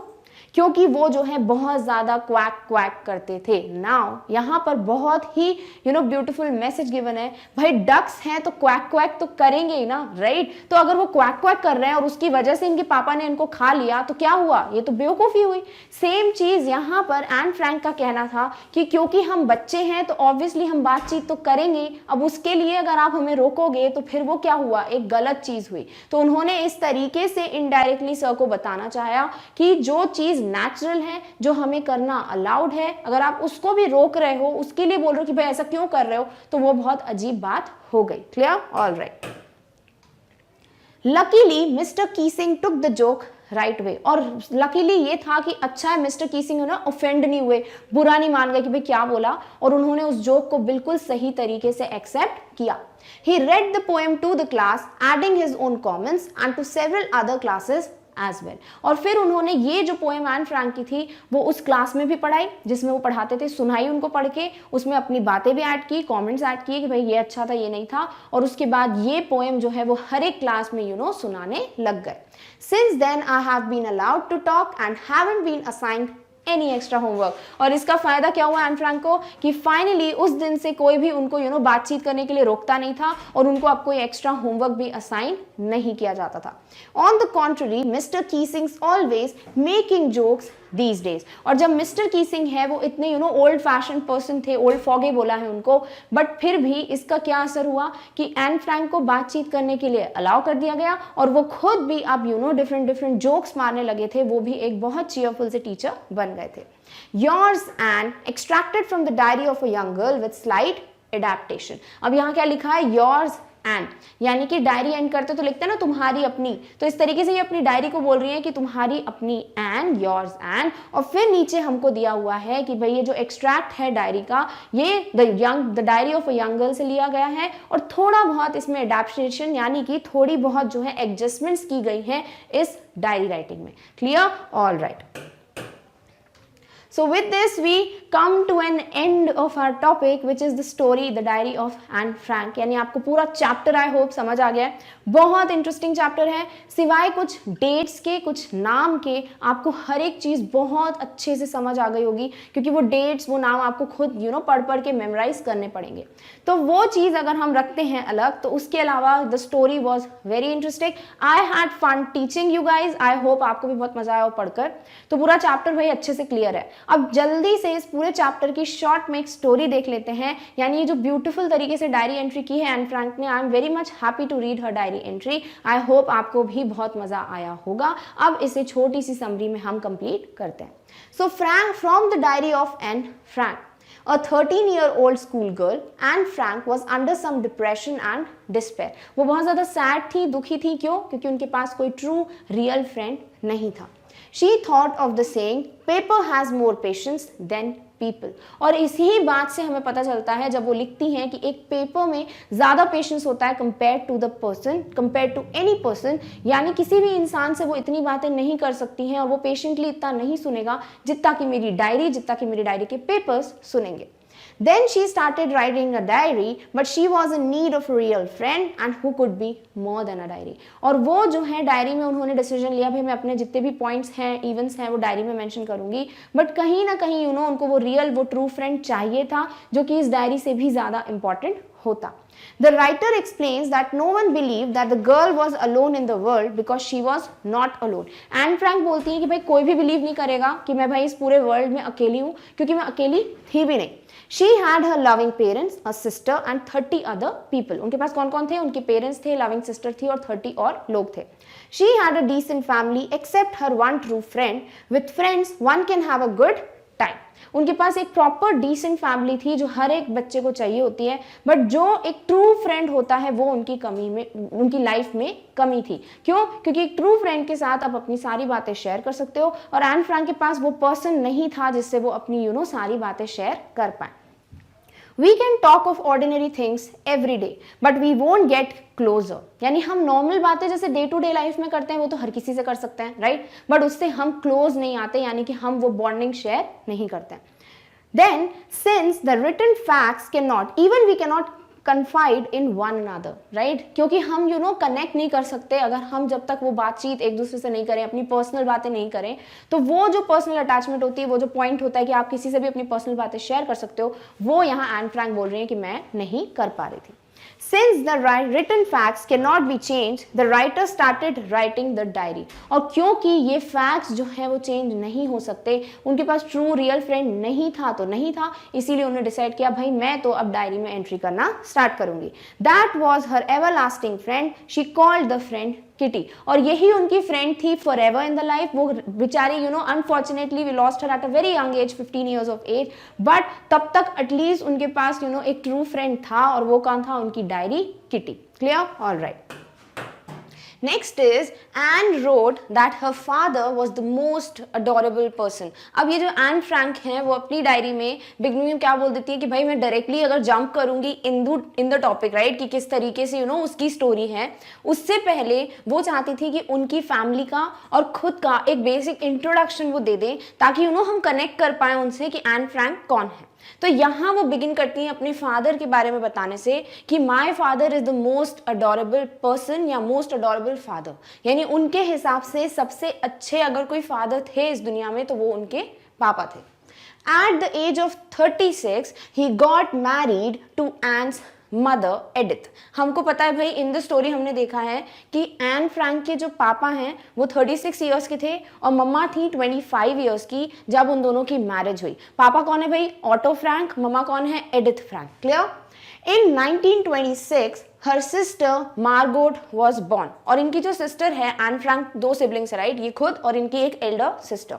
तो जो इनकी सिस्टर है उनका बर्थ कब हुआ था? इन 1926, और उनका नाम क्या है? Margot Frank. और after 3 years then she was born on 12 June 1929। She कौन है भाई यहाँ पे? She means Anne Frank. Clear? तो एन फ्रैंक खुद आफ्टर 3 years बॉर्न हुई थी अपने सिस्टर के, that was on 12 June 1929। Because ये चैप्टर जो है वो एन फ्रैंक पे बेस्ड है, तो you have to be aware of all the dates जो उन्होंने मेंशन की है। Clear? All okay.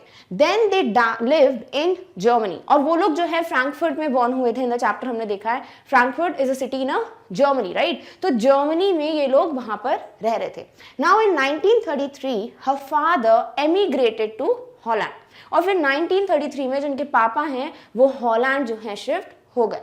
She along with Margot went to Aachen to stay with their grandmother, और थोड़े टाइम बाद हमने चैप्टर में देखा है कि उनकी मम्मा जो हैं वो भी शिफ्ट हो जाती हैं हॉलैंड, और इनकी जो सिस्टर है एन फ्रैंक की मार्गोट, और वो खुद वो अपनी ग्रैंड मदर के साथ रहते हैं आचन नाम की सिटी में।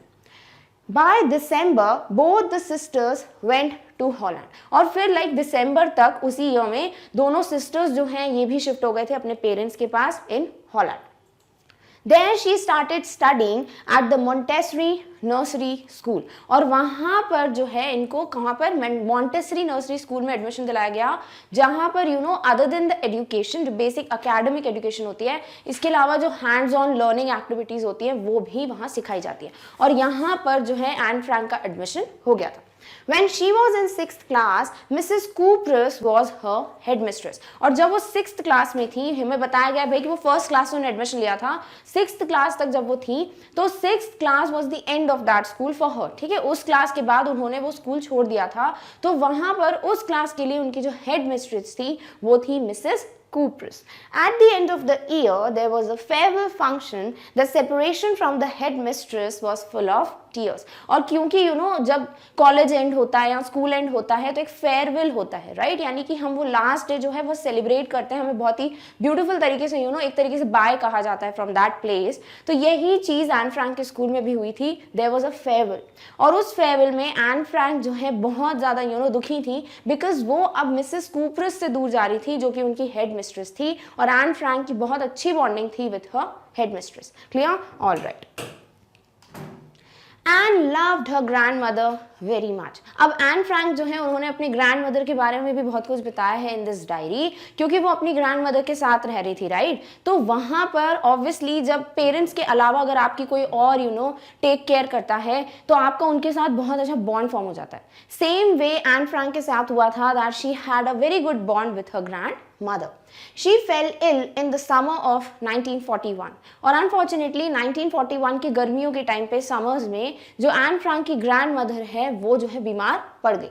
She had an operation but she died in January 1942. फिर उनका because of that particular illness एक ऑपरेशन भी हुआ, but then too we lost her in the year 1942. Her death was all the more troublesome. Obviously भाई देखो, एक तो parents से दूर रहना, राइट, फिर उसके बाद फेयरवेल हो गया, हेडमिस्ट्रेस से दूर हो जाना, देन अपनी ग्रैंड मदर को खो देना was altogether very trouble-making situations. At Anne's birthday celebration, a separate candle was lit for the grandmother. तो जब एन फ्रैंक का बर्थडे था, जब इनकी ग्रैंड मदर की डेथ हो गई थी, उसके बाद जो इनका बर्थडे आया उस दिन एक स्पेशल कैंडल को लिट किया गया था, यानी कैंडल जलाई गई थी, just to pray for the soul of her grandmother. In her diary, Anne wrote that all 4 members were doing well. She was much dedicated to her diary. This event was written by Anne on 20th June 1942 on Saturday. अब जो है Anne Frank यहाँ पे बताती हैं कि फिर grand mother को इन्हें खो दिया। आफ्टर दैट ये जो 4 फैमिली मेंबर्स हैं, कौन कौन? इनके फादर ऑटो फ्रैंक, इनकी मम्मा एडिथ फ्रैंक, खुद एन फ्रैंक और इनकी एल्डर सिस्टर मार्गॉट फ्रैंक, ये लोग जो है बहुत अच्छी कंडीशंस में थे। और इसके बाद she comes to show that dedication regarding the diary कि अब जो है मैं डायरी में अपने खुद के इवेंट्स लिखने वाली हूँ। इसके पहले इन्होंने इतना सारा इंट्रोडक्शन क्यों दिया? सो दैट हम कनेक्ट कर पाए कि एन फ्रैंक एक्चुअली है कौन, उनकी फैमिली में कौन है, क्यों उन्होंने डायरी चूज किया लिखना, then only we can connect with different events जो उन्होंने अपनी डायरी में डिस्क्राइब किए हैं। और अब जो पर्टिकुलर इवेंट उन्होंने हमें बताया है जो कि बहुत ही अच्छा इवेंट है, राइट, उस इवेंट को उन्होंने कब लिखा है, उस जो मोमेंट है जिसे उन्होंने शेयर किया है वो लिखा गया था ऑन 20th June 1942, जिस दिन सैटरडे था। क्लियर? ऑल राइट, चलिए अब स्टार्ट करते हैं विद द इवेंट जो कि उन्होंने अपनी डायरी में मेंशन किया है। In her diary, Anne made mention of her school experience. क्या किया भाई? She made an डिस्क्रिप्शन, उन्होंने एक डिस्क्रिप्शन दिया है अपने स्कूल के एक्सपीरियंस का, जो कि बहुत ही ह्यूमरस भी है, कहीं ना कहीं बहुत अच्छा एक मैसेज भी दिया है। और एन फ्रैंक का किस तरीके से ब्रेन चलता था, इतना ज़्यादा इंटेलिजेंटली उनने इस इवेंट को बताया है, ये सब कुछ हमें इस मोमेंट के बारे में इस डिस्क्रिप्शन में हमें दिखने वाला है। Clear? Now the complete class was nervous about going to the next form. अब ये जो बिगनिंग होती है इवेंट की, ये तब हो रही है जब पूरी क्लास नर्वस है। क्यों? क्योंकि ये लोग जो हैं अब नेक्स्ट फॉर्म यानी नेक्स्ट क्लास में शिफ्ट होने वाले हैं, राइट। जैसे कि आपका फाइनल एग्जाम हो जाता है, right, first standard, second standard, third, जब आप छोटे होते हो और आपने ज़्यादा प्रिपरेशन नहीं की और ऐसे ही एग्जाम्स दे के आ गए, तो जब फाइनल एग्जाम्स का रिजल्ट आता है, दैट डिसाइड्स कि आपको वापस उस क्लास को रिपीट करना है कि नेक्स्ट क्लास में आपको प्रमोट कर दिया गया, राइट। तो सेम सिचुएशन यहाँ के बच्चों की थी कि जो बच्चे श्योर नहीं थे कि वेदर हमारा रिजल्ट अच्छा आएगा कि नहीं आएगा, हमें प्रमोट किया जाएगा कि नहीं नेक्स्ट क्लास में, they all were very nervous. Some of the students had made bets and staked all their savings. और क्योंकि हर बच्चा ऐसा सोच रहा था कि भाई इसको तो प्रमोट कर देंगे, इस बच्चे को वापस इस क्लास को रिपीट करना पड़ेगा, तो सब बच्चे एक दूसरे के साथ बेट लगा रहे थे, शर्त लगा रहे थे, और उन सब ने अपनी जो हॉलीडे सेविंग्स थी, यानी जब छुट्टियों में उनके पास जो भी पॉकेट मनी वगैरह देते हैं पेरेंट्स, वो जो उन्होंने सेविंग्स की थी वो सब उन्होंने स्टेक पे लगा दी, दांव पे लगा दी, just because they were bets कर रहे थे एक दूसरे के साथ कि कौन प्रमोट होने वाला है और कौन वापस रिपीट करने वाला है क्लास को. Regarding her, they were declared pass, but Anne was not sure of maths. अब एन फ्रैंक जो है वो बोलती है कि भाई मुझे टेंशन नहीं है, आई एम श्योर कि मुझे प्रमोट कर देंगे, बट एक सब्जेक्ट है जिसमें मुझे थोड़ा बहुत डाउट है कि शायद मैं फेल हो जाऊं, और वो कौन सा सब्जेक्ट था, मैथमेटिक्स या maths. All had been telling one another not to lose heart. और क्योंकि ऑब्वियसली सबके पास एक ही रास्ता था कि एक दूसरे को कंसोल करें कि नहीं नहीं तेरा तो हो जाएगा, सॉर्ट ऑफ जो हम करते हैं राइट, रिजल्ट के एक दिन पहले अगर हम अपने फ्रेंड्स को कॉल वगैरह करते हैं कि भाई क्या होने वाला है कल, तो सब एक दूसरे को बोलते हैं टेंशन मत ले, देखा जाएगा, हो जाएगा राइट. तो सेम चीज यहाँ पर जितने भी बच्चे थे क्लास में वो एक दूसरे को सॉर्ट ऑफ कंसोल कर रहे थे कि डोंट वरी, और अपना जो रिजल्ट है वो पॉजिटिव ही आएगा, we will be definitely promoted to the next class. All There were 9 teachers. अब जो है अपने स्कूल के बारे में एन फ्रैंक डिस्क्राइब कर रहे हैं कि टोटल इनके स्कूल में कितने 9 टीचर्स थे, और उनमें अगर हम डिवाइड करते हैं तो 7 were men and 2 were women. Mister Keesing taught maths, और जिस सब्जेक्ट में सबसे ज्यादा डर था एन फ्रैंक को, उसके जो टीचर थे वो कौन थे, मिस्टर की Singh. He remained annoyed with Anne because of her talkative nature, so he had given her some extra work to write an essay on a chatter box. अब ये जो मिस्टर कीसिंग हैं वो बहुत ज़्यादा ओल्ड फैशन थे थोड़े, वो कुछ टीचर्स होते हैं ना जिनको सिर्फ डिसिप्लिन चाहिए होता, क्लास में बच्चे बात करते हैं वो सहन नहीं होता, तो वैसे कैटेगरी के ये टीचर थे. ठीक है, ऑल राइट. अब डिसिप्लिन लविंग मैन है, ऑल ओके, एक्सेप्टेबल, बट ये जो है ना एन फ्रैंक से कुछ ज्यादा ही अनॉयड थे. क्यों? क्योंकि एन फ्रैंक बहुत ज्यादा टॉकेटिव थी, वो बहुत बातचीत करती थी क्लास में. तो ये जो सर थे इनके mister Keesing, he used to warn her time and again कि भाई कम बात किया करो, डोंट बी सो टॉकेटिव.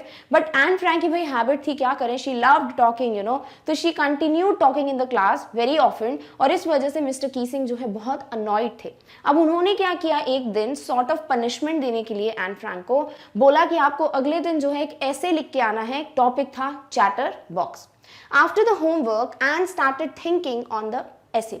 अब उस वक्त तो Anne Frank was so confused कि भाई चैटर बॉक्स पे मैं क्या लिखूंगी, बट उस वक्त के लिए उन्होंने अपनी नोटबुक में टॉपिक जो है नोट डाउन किया, बैग में रखा, एंड शी वेंट होम. फिर जब वो घर गई तो अपना होमवर्क कंप्लीट कर रही थी सारा, उसके बाद उनको ये नोट दिखता है कि भाई मुझे एक ऐसे लिखना था, पनिशमेंट मिली है मुझे. देन शी सिट्स और वो थिंक करती हैं, सोचती हैं कि भाई चैटर बॉक्स पे मैं क्या लिख सकती हूँ. An idea flashed in her mind. She wrote, "Talking is a student's trait, and I would do my best to control it." और एन फ्रैंक जो है बहुत टाइम तक यही सोच रही थी कि भाई चैटर बॉक्स टॉपिक पे मैं क्या लिखूं, बट देन उनके दिमाग में एकदम से एक आइडिया फ्लैश होता है और वो फिर लिखना स्टार्ट करती हैं, और अराउंड 3 पेजेस का ऐसे वो लिख लेती हैं. उस ऐसे में जो मेन पॉइंट इन्होंने मेंशन किया था वो ये था कि talking is what a students trait, यानी कि हर एक बच्चे की क्वालिटी होती है, ये तो आदत होती है कि वो बातचीत जरूर करते हैं, और सेम एन फ्रैंक करनी थी. बट एन फ्रैंक ने ये भी लिखा कि डेफिनेटली मैं ट्राई करूंगी कि मैं कंट्रोल करूं अपने ऊपर और कम बातचीत करूं, but I won't be able to cure this habit since my mother is also talkative. और क्योंकि एन फ्रैंक ने ये मेंशन कर दिया कि भाई मेरी मम्मा जो है वो भी बहुत टॉकेटिव है और मैं अपनी मम्मा पे गई हूँ, तो ये सॉर्ट ऑफ एक इनहेरिटेड ट्रेट है, एक जेनेटिक कैरेक्टर है जो मेरे में पास ऑन हुआ है फ्रॉम माय मॉम, और because it's a genetic character मैं उसे चेंज नहीं कर सकती. तो डेफिनेटली मैं ट्राई कर सकती हूँ टू कंट्रोल इट, बट पूरी तरीके से बातचीत बंद कर देना ये मेरे लिए पॉसिबल नहीं होगा. So moving from the inherited trait can not be done. Hearing her arguments, Mr. Keesing had a good laugh. Then the teacher gave her another essay, an incorrigible chatterbox. और ये पढ़ के obviously किसी को भी हंसी आएगी, like the way we laughed after reading this. तो Mr. Keesing को obviously हंसी तो आई कि कितना सही argument लिखा है, but कहीं ना कहीं वो उससे annoyed तो हुए कि इनने कैसे directly ऐसा argument लिख दिया, और उन्होंने उसको एक और ऐसे दिया एन फ्रैंक को, और वो टॉपिक था इनकॉरिजिबल चैटर बॉक्स, यानी एक ऐसा चैटर बॉक्स जो कभी भी अपने आप को चेंज नहीं कर सकता, हमेशा ही बातचीत करता रहेगा. इनकॉरिजिबल मीन्स जो कि रिफॉर्म नहीं हो सकता, चेंज नहीं हो सकता. क्लियर? ओके. अब नेक्स्ट क्या हुआ भाई, एन फ्रैंक को इन्होंने सेकंड ऐसे का टॉपिक दिया, that was incorrigible chatter box. तो इन्होंने ऑब्वियसली, चलो ठीक है, पहले तो एन फ्रैंक को बहुत अनोइंग लग रहा था, क्योंकि एक बार टॉपिक दे दिया उन्होंने, इतनी ब्यूटीफुली इस आर्ग्यूमेंट को प्रेजेंट किया, but then again she was given a topic जो कि बहुत ही सही था। यानी मिस्टर कीसिंग भी he was such an intelligent man if I can say, because यहाँ पर उन्होंने ऐसा नहीं किया कि उस आर्ग्यूमेंट से वो सेटिस्फाई हो गए कि ठीक है भाई बहुत अच्छी बात बोली है एन फ्रैंक ने कि एक स्टूडेंट ट्रेट है तो डेफिनेटली बातचीत करना नॉर्मल है। बट उन्होंने क्या किया, उन्होंने उस टॉपिक को और ज्यादा मॉडिफाई करके बोल दिया कि भाई ऐसे चैटर बॉक्स पे ऐसे लिख के आओ जो कि कभी चेंज नहीं हो सकता, बदल नहीं सकता। यानी इनडायरेक्टली कहीं ना कहीं वो एन फ्रैंक को ये रियलाइज करवाना चाहते थे कि you talk too much and you can not be reformed. अब क्या हुआ भाई, next day Anne gave the essay to mister Keesing. ठीक है, नेक्स्ट डे उन्होंने फिर से जो है ऐसे लिखा इनकॉरेजिबल चैटर बॉक्स पे और वो मिस्टर कीसिंग को हैंड ओवर कर दिया। मिस्टर कीसिंग ने पढ़ा उसको एंड आफ्टर 2 लेसन, यानी 2 लेसन फिर क्लास चलती रही और एन फ्रैंक को लग रहा था कि चलो 2 लेसन तक उन्होंने मुझे कुछ नहीं बोला है, maybe he is now happy with my essay और अब वो मुझे कोई पनिशमेंट नहीं देंगे। बट क्या हुआ भाई, एकदम से थर्ड लेसन में, ड्यूरिंग द थर्ड लेसन ही asked her to write on quack quack quack said Mistress Chatterbox. अब उन्होंने ये टॉपिक दे दिया जिसमें उन्होंने लिखा है quack quack quack said Mistress chatterbox. ऐसा टॉपिक क्यों दिया, यानी कि अब उनको और ज्यादा वो बोल सकते हो इंसल्टिंग टाइप का टॉपिक देना चाहते थे कि बहुत ज्यादा क्वैक क्वैक क्या होता है, डक्स जो होती है, बतख जो होती है, पूरा टाइम क्वैक क्वैक करती है, राइट। तो उन्होंने कंपेयर करते हुए एन फ्रैंक को ये टॉपिक दे दिया, यानी सॉर्ट ऑफ आप ऐसे इंसान हो who can not stop talking and you talk too much. यानी maybe mister Keesing was expecting कि after giving 2 essays maybe mister जो एन फ्रैंक है वो बातचीत करना कम कर देंगी in the class. But she continued talking because she mention कि भाई ये मेरे को अपनी मम्मा से ट्रेट मिला है तो मैं कभी इसे चेंज तो कर नहीं सकती, राइट। फिर भी क्या हुआ ना, मिस्टर कीसिंग अब बहुत ज्यादा अनॉयड हो गए थे और उन्होंने डिसाइड किया होगा कि अब मुझे एक ऐसा डेफिनेट टॉपिक देना है जो कि touches the soul and heart of Anne Frank and maybe she gets reformed और वो फिर बातचीत करना बंद कर दें। और उन्होंने ये टॉपिक उनको दिया। अब Anne Frank she is also very intelligent as we can see. अब देखते उन्होंने इस ऐसे में ऐसा क्या मेंशन किया कि अब मिस्टर कीसिंग सैटिस्फाइड थे आंसर से या फिर नहीं। It was a sort of punishment for Anne for talking in class. Again, we all know कि all the 3 essays were sort of punishment for Anne Frank. Clear? At this topic, the whole class roared. और जैसे ही mister कीसिंग ने ये topic announce किया for Anne Frank, पूरी class जो है हंसने लगी। एंड टू लाफ्ड और एन फ्रैंक ने सोचा भाई मैं भी हंस देती हूँ, ऑब्वियसली टॉपिक ही ऐसा है, तो वो भी हंसने लग गई। Though Anne tried for this essay but her friend Sanne became ready to help her. अब 2 एसेज में ऑलरेडी ऐसा टॉपिक था जिसपे कितना लिखते, राइट। तो एन फ्रैंक ऑलरेडी 2 एसेज लिख चुकी थी, तो थर्ड एसे में उनको कुछ ऐसा आर्ग्यूमेंट पेश करना था, कुछ ऐसा लिखना था जिससे अब मिस्टर कीसिंग उनको कोई ऐसा दे ही नहीं। तो इस पे वो बहुत ज्यादा सोचने लगी। तो इनके एक फ्रेंड थे सेन, उन्होंने बोला कि I can help you to write your essay, और इस बार ऐसे जो है ना एक वर्स फॉर्म में, यानी कि एक रिदम में लिखो, एक पोएटिक फॉर्म में लिखो, तो वो ज्यादा अच्छा लगेगा। In a way, the teacher was playing a joke on her, but in other words, it was a joke on him. और इस बार एन फ्रैंक जो है उन्होंने देखा कि भाई ये सॉर्ट ऑफ ऐसे जो है मिस्टर कीसिंग इसलिए दे रहे हैं, मे बी वो मेरा मजाक उड़ा रहे हैं, ठीक है, वो मेरे ऊपर जोक कर रहे हैं, बट अब मैं इस तरीके का आंसर लिखना चाहूंगी जिससे ऐसा लगे कि उनके ऊपर ही ये जोक उल्टा पड़ गया। सो एन रोट दिस ऐसे लाइक अ पोएम, और फाइनली उन्होंने एक पोएम के फॉर्म में एक ऐसे लिखा। Anne read the poem in the class. It stated, there was a mother duck and a father swan with 3 ducklings. और इस पोएम में एन फ्रैंक ने किसके ऊपर पोएम लिखी थी कि भाई एक मदर डक थी, एक फादर स्वान थे और इनके 3 डकलिंग्स थे, यानी 3 छोटे बेबीज थे। The ducklings were beaten to death by the father since they quacked too much. और ये जो डकलिंग्स हैं उनको फादर स्वान ने इतना ज्यादा दे बीटन मतलब कि जो फादर स्वान थे उन्होंने अपने बच्चों को इतना ज्यादा मारा, में भी कह दीजिए, या फिर कुछ ऐसा किया कि वो they lost their lives just because वो बहुत ज्यादा क्वैक क्वैक करते थे। Now this is a very good argument कि भाई जो डकलिंग्स हैं उनका तो भाई ये फीचर है, राइट, वो क्वैक क्वैक तो करेंगे, this is something which is expected from them. और अगर आप उनको बोलते हो भाई क्वैक क्वैक मत करो, तो ये क्या हुआ, ये यूजलेस हुआ, नॉनसेंस बात हुई कि भाई आप डक्स को ही बोल रहे हो क्वैक क्वैक मत करो। तो सेम चीज एन फ्रैंक जो है अपने लिए बताना चाह रही थी कि the same way the ducks are meant to do the quacking, same way the students also have a trait to talk, right. यानी कि स्टूडेंट्स जो होते हैं उनका भी ये क्वालिटी है कि भाई वो बातचीत करेंगे, that is the natural trait, और इसे चेंज करने का मतलब नहीं है। It was Anne's good luck that the teacher took it in the right way. Now, if any other teacher would have been there, right, जो कि बहुत ज़्यादा गुस्से में आ जाते हैं और इस पोएम को पढ़ते तो कहीं ना कहीं ये उनके लिए सॉर्ट ऑफ एक बहुत इंसल्टिंग सा आर्ग्यूमेंट हो जाता और टीचर्स जो है, जो भी पर्टिकुलर टीचर होते वो मे बी एन फ्रैंक पे गुस्सा हो जाते, कुछ अलग तरीके से रिएक्ट करते. बट मे बी मिस्टर कीसिंग जो है इस बार इस पोएम से इतने इम्प्रेस हो गए थे और उनको ये बातें जो है इतनी सही लगी, उनको समझ आ गया, तो उन्होंने इसको नेगेटिव टर्म्स में न लेते हुए इसे अच्छे से पॉजिटिवली एक्सेप्ट किया. Now he read the poem, gave his own comments. After that, Anne was allowed to talk and no extra work was given. And Anne Frank was now finally successful. उनकी जो poem थी वो mister कीसिंग को इतनी पसंद आई कि वो उनकी क्लास में पढ़ते हुए उन्हें पूरी पोएम पढ़ी एन फ्रैंक की, उसमें खुद के कमेंट्स दिए एंड फाइनली उस पोएम को वो हर एक क्लास में भी पढ़ने जाते थे. एंड आफ्टर दैट एक सबसे अच्छी बात ये हुई कि after that Anne Frank was never told कि आप बात मत करो, ऑलवेज शी वाज अलाउड, यानी you can talk because it's a natural trait of any student.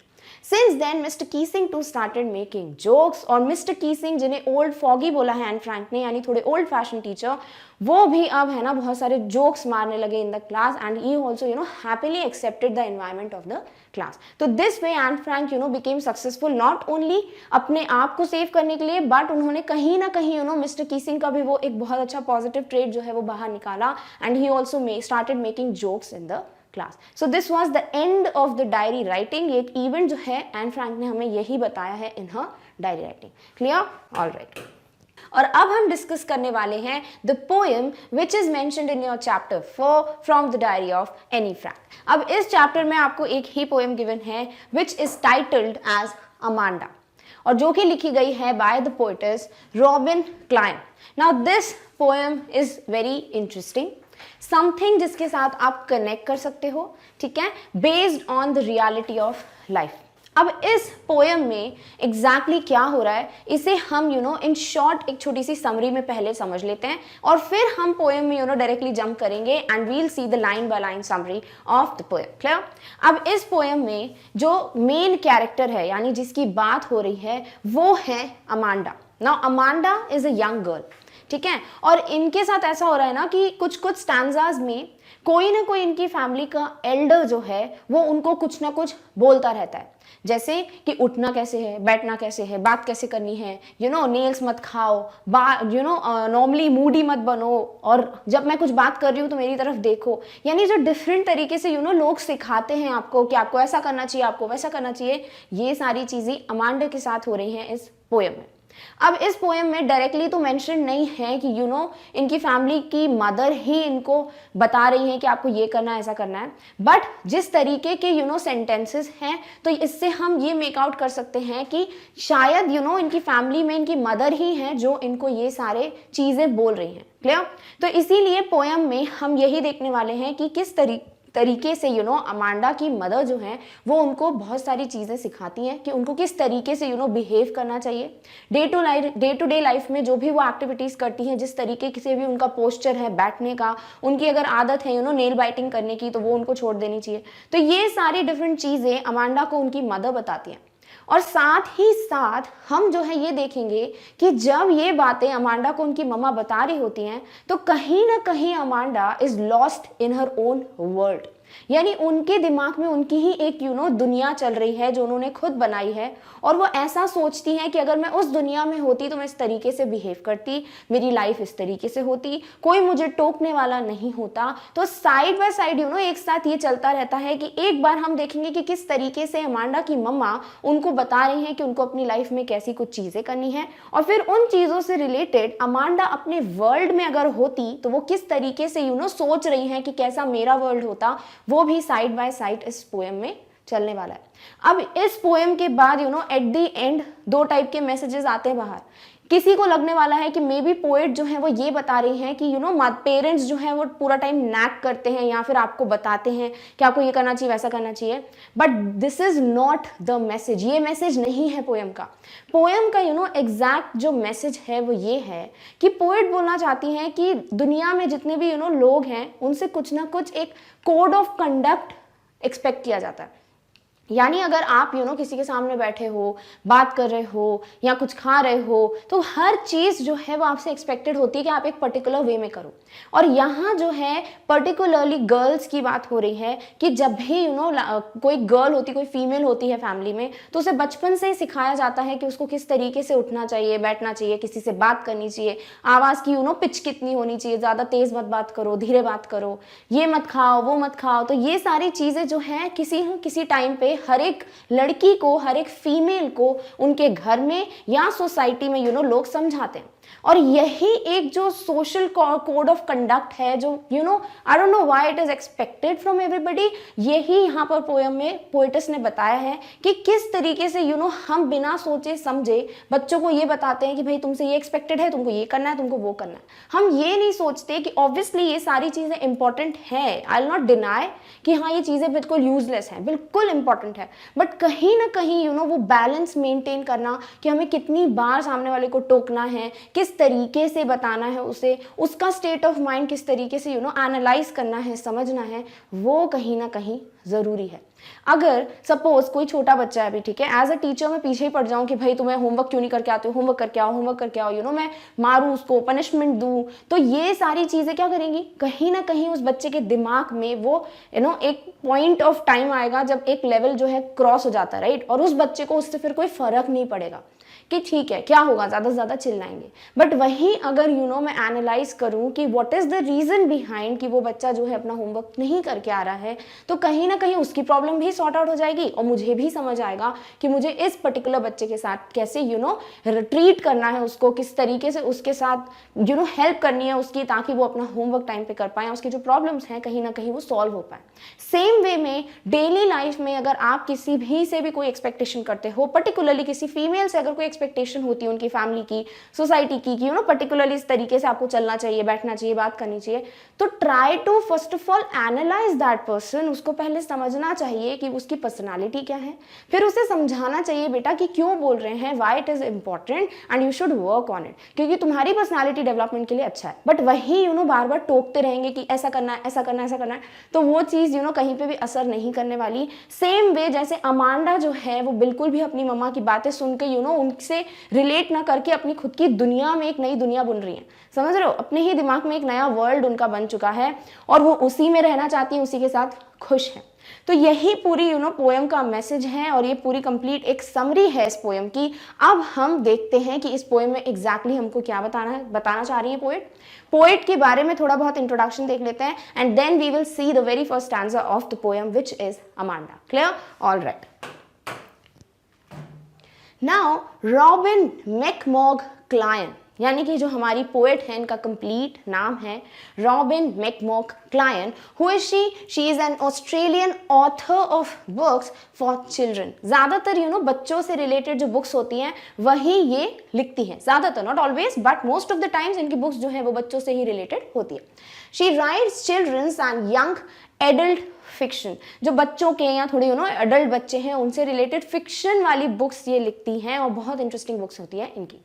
Now इस पर्टिकुलर पोएम में रॉबिन क्लायन जो हमारी पोएटेस हैं वो क्या बताना चाह रही हैं कि Robin Klein has expressed the views of a little girl, Amanda, who is constantly pointed out by her mother for making mistakes. अब ये पूरी स्टोरी की जो मेन कैरेक्टर है वो है अमांडा और ये है एक लिटिल यंग गर्ल और इनके जो मम्मा हैं यहाँ पर दिया नहीं है, again I will say mother directly given नहीं है इन द स्टैंजास, बट कहीं ना कहीं जो बातें हैं उससे समझ आता है कि भाई फैमिली में मम्मा ही होती हैं जो इस तरीके से आपको बताती हैं कि आपको किस तरीके से बिहेव करना है इन लाइफ।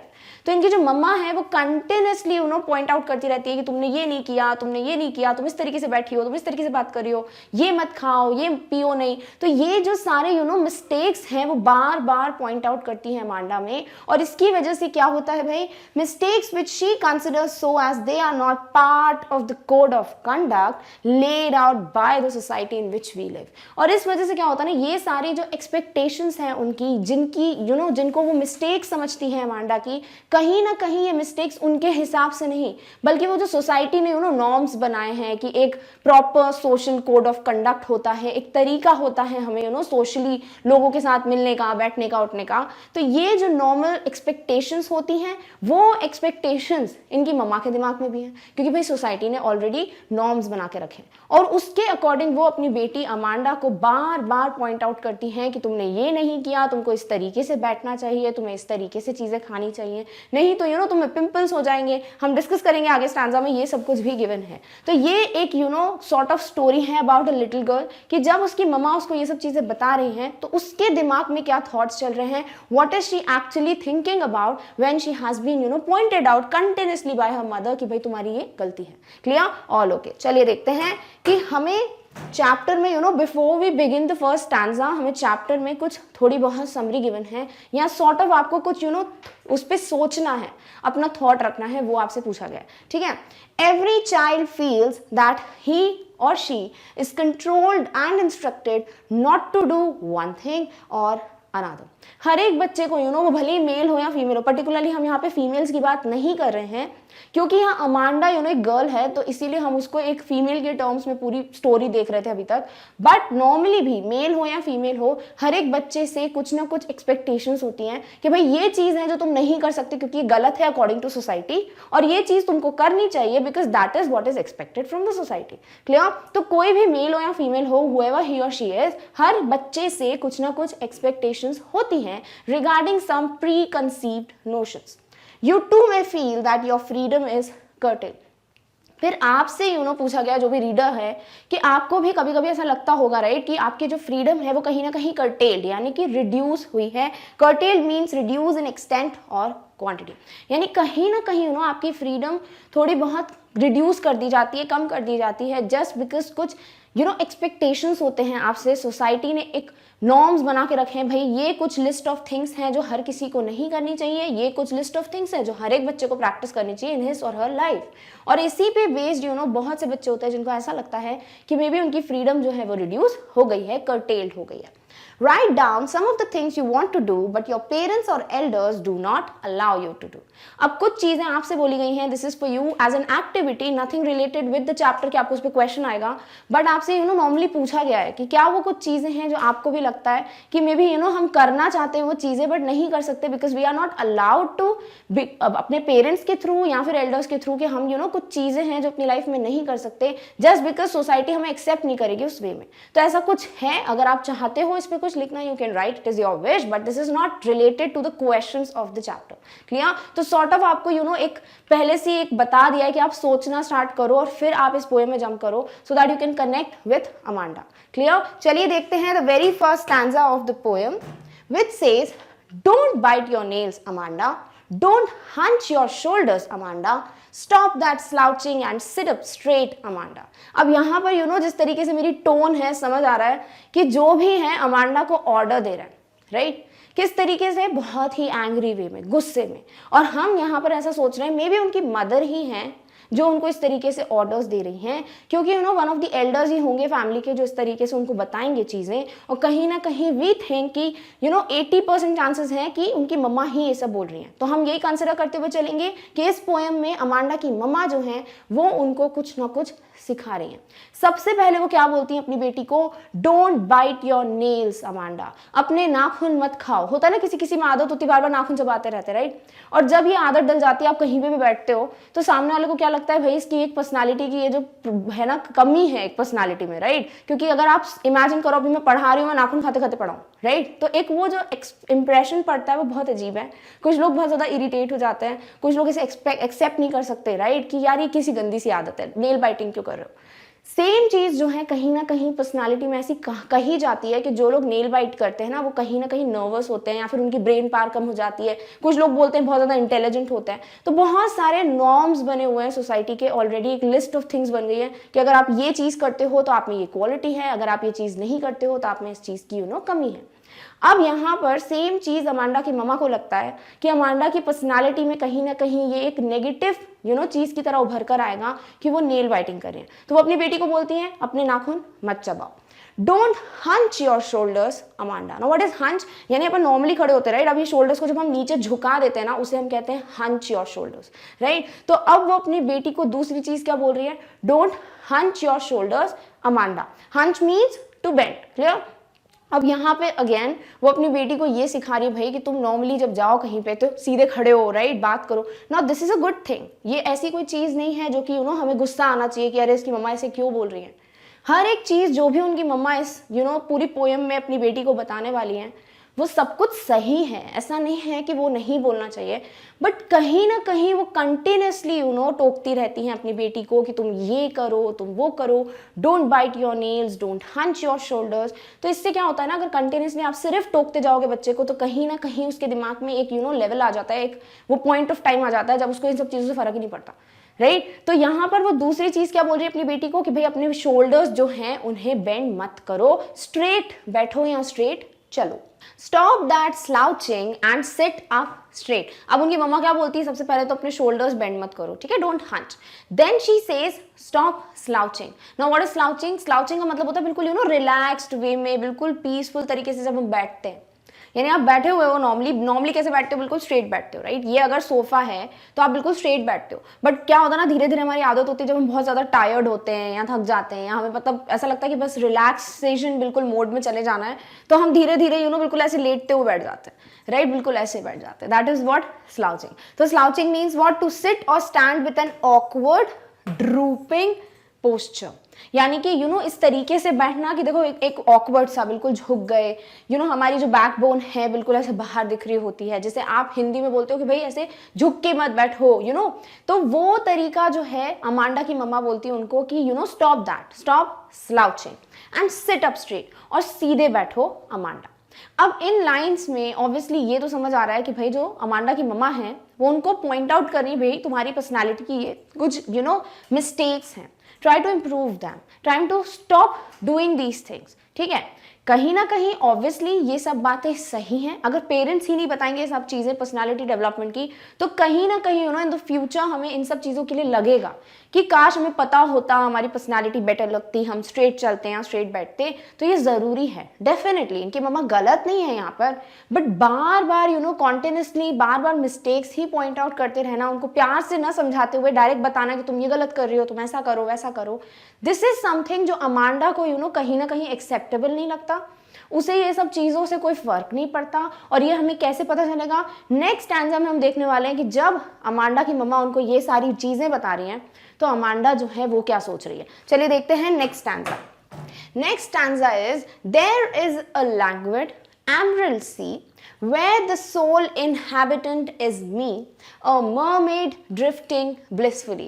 अब ये अगर स्टैंजा आप ध्यान से देखते हो तो प्रीवियस स्टैंजा और इस स्टैंजा में एक डिफरेंस है, और वो क्या है कि भाई इस स्टैंजा में जो कुछ भी मेंशन है वो किस में मेंशन है? ब्रैकेट्स पे, एंड इसको हम कहते हैं पेरेंथीसिस,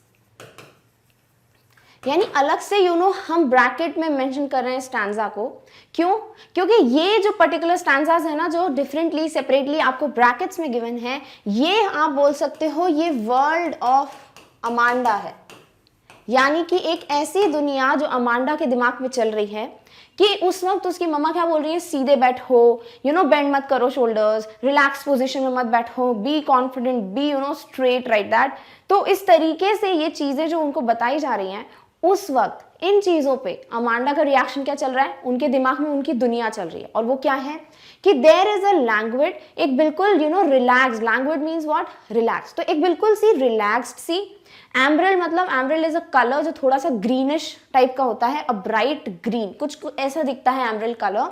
तो एक ब्राइट ग्रीन कलर की रिलैक्स्ड सी क्या है? सी है, समुद्र है। Where the sole inhabitant is me, जहां पर soul मतलब वन और inhabitant मतलब वहां पे रहने वाला। तो इकलौता जो वहां का रहवासी है, जो रहने वाला है, वो मैं हूं, यानी मी कौन? अमांडा। तो अमांडा सोच रही है भाई कि मेरा जो वर्ल्ड है वहां पर क्या है? एक एमरल्ड कलर की बहुत ही रिलैक्स सी है, और वहां पर मैं अकेली हूं जो रहती हूं। फिर वो अपने आप को क्या दिखाती है कि मैं क्या हूं? एक मर्मेड हूं। Now what is mermaid? Mermaid is a mythical sea creature with the head and trunk of a woman and the tail of a fish.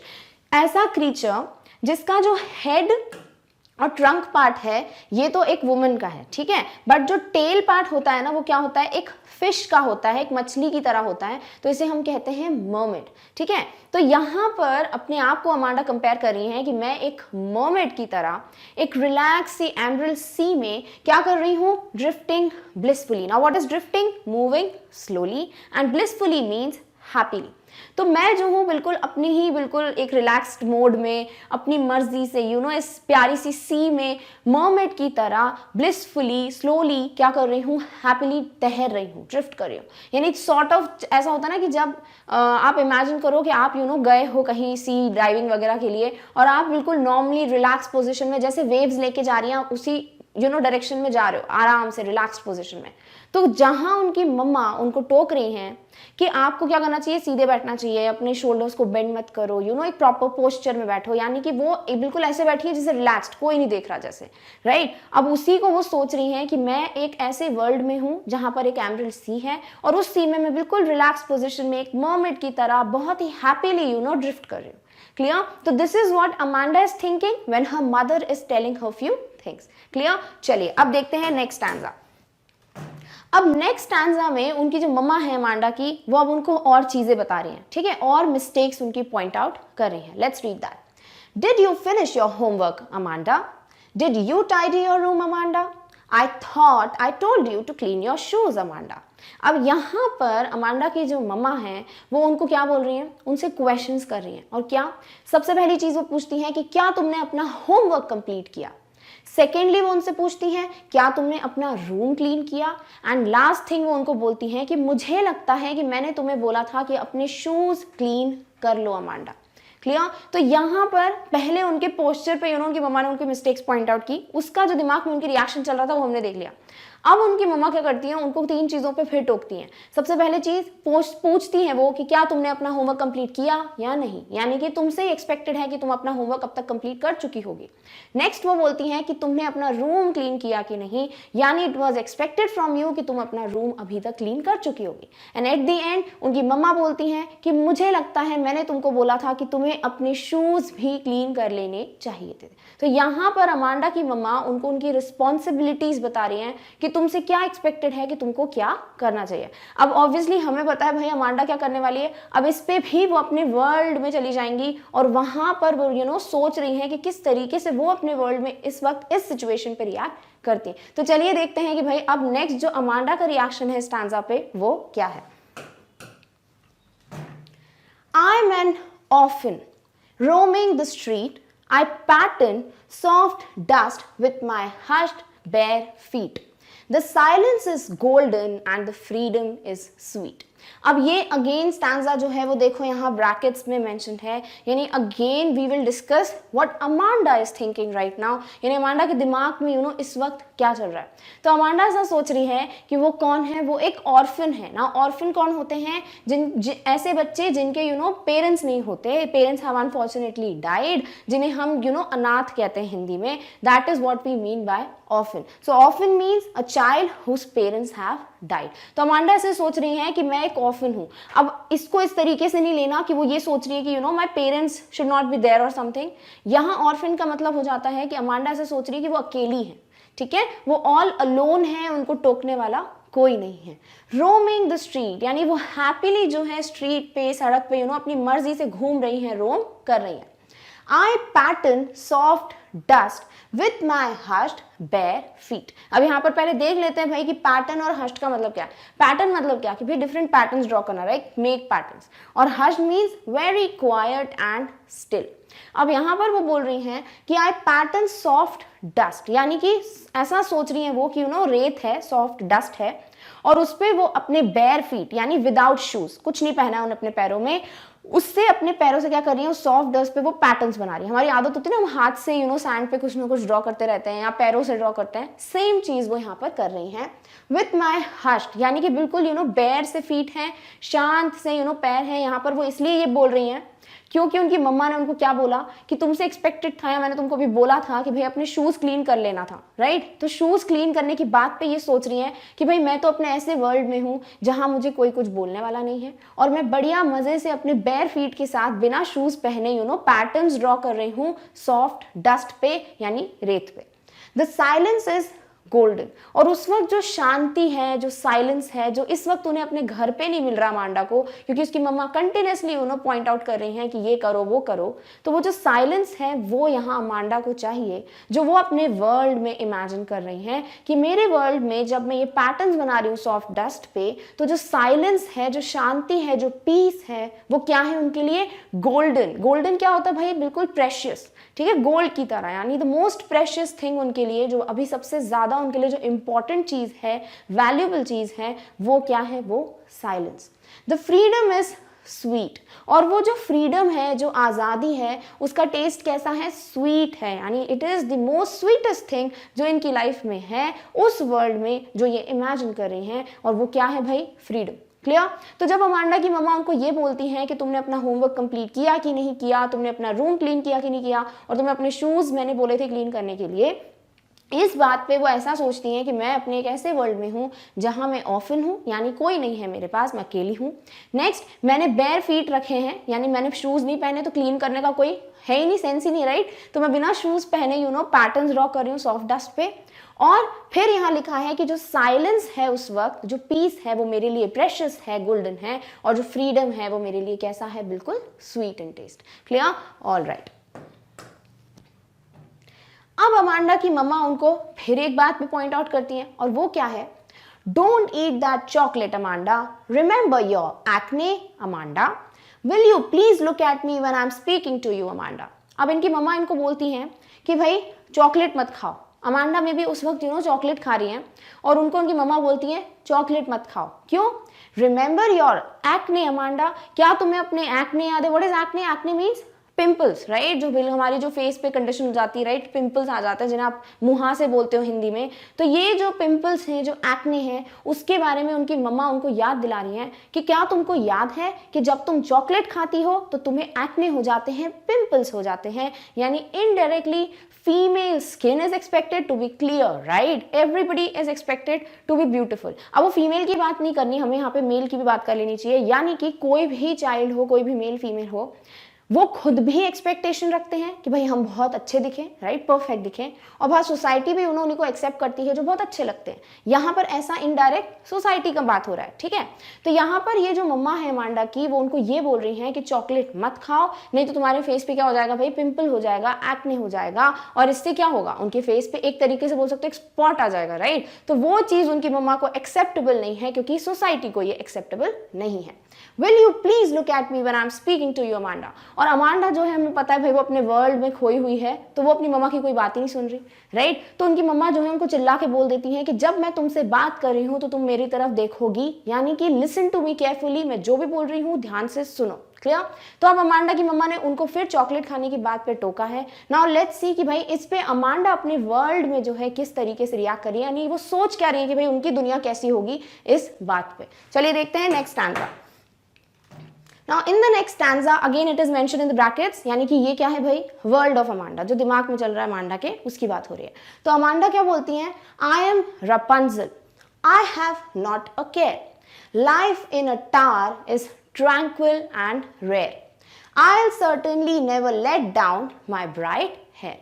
अब यहाँ पर अमांडा अपने आप को कंपेयर कर रही हैं विद रपुंजल। ना रपुंजल क्या है? जिसने भी एनिमेटेड ये मूवी देखी होगी, तो रपुंजल एक फेरी टेल का कैरेक्टर है, जो फिक्शियस स्टोरीज होती हैं, परियों वगैरह की कहानी होती है, उसमें Rapunzel is one of the girls.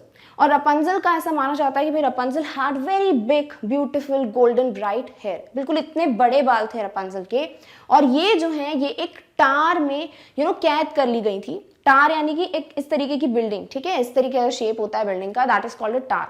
तो उस टार में ये कैद थी, और वहां पर एक विच, जिसे आप चुड़ैल कहते हो हिंदी में, जो विच होती है भैया फेरी टेल की स्टोरीज में, वो जो है उनके बालों की हेल्प से, यानी ये अपने बाल जो है वो विंडो से ड्रॉप डाउन करती थी बिल्कुल नीचे, और उसको पकड़ के जो है कोई भी उनके टावर में एंट्री करता था। तो ये जो है रपुंजल के बारे में बात है। Rapunzel is a character from a fairy tale. तो रपुंजल कौन है ये हमें समझ आ गया, राइट। तो अमांडा अपने आप को इस फेरी टेल के कैरेक्टर के साथ कंपेयर करती हैं कि भाई मैं एक रपुंजल हूँ, ठीक है, I have not a care, और मैं बिल्कुल केयर नहीं करती अपनी लाइफ में, किसी चीज़ की मुझे केयर नहीं है। क्यों? जैसे रपुंजल अपने खुद क्या एक टार में बंद है, राइट, वहाँ कोई नहीं है, तो उनको किसी चीज़ की केयर करने की ज़रूरत ही नहीं, कोई है ही नहीं उनको कुछ बताने वाला, राइट। तो वैसे ही ये जो है अमांडा, वो ऐसे इमेजिन करती है कि मैं एक रपुंजल हूँ और मुझे किसी चीज़ की कोई परवाह नहीं है। Life in a tower is tranquil and rare. और जो ये टार है, भाई रपुंजल है तो अमांडा भी अपने आप को इधर पे ही पा रही है, राइट, कि मैं यहाँ रहती हूँ।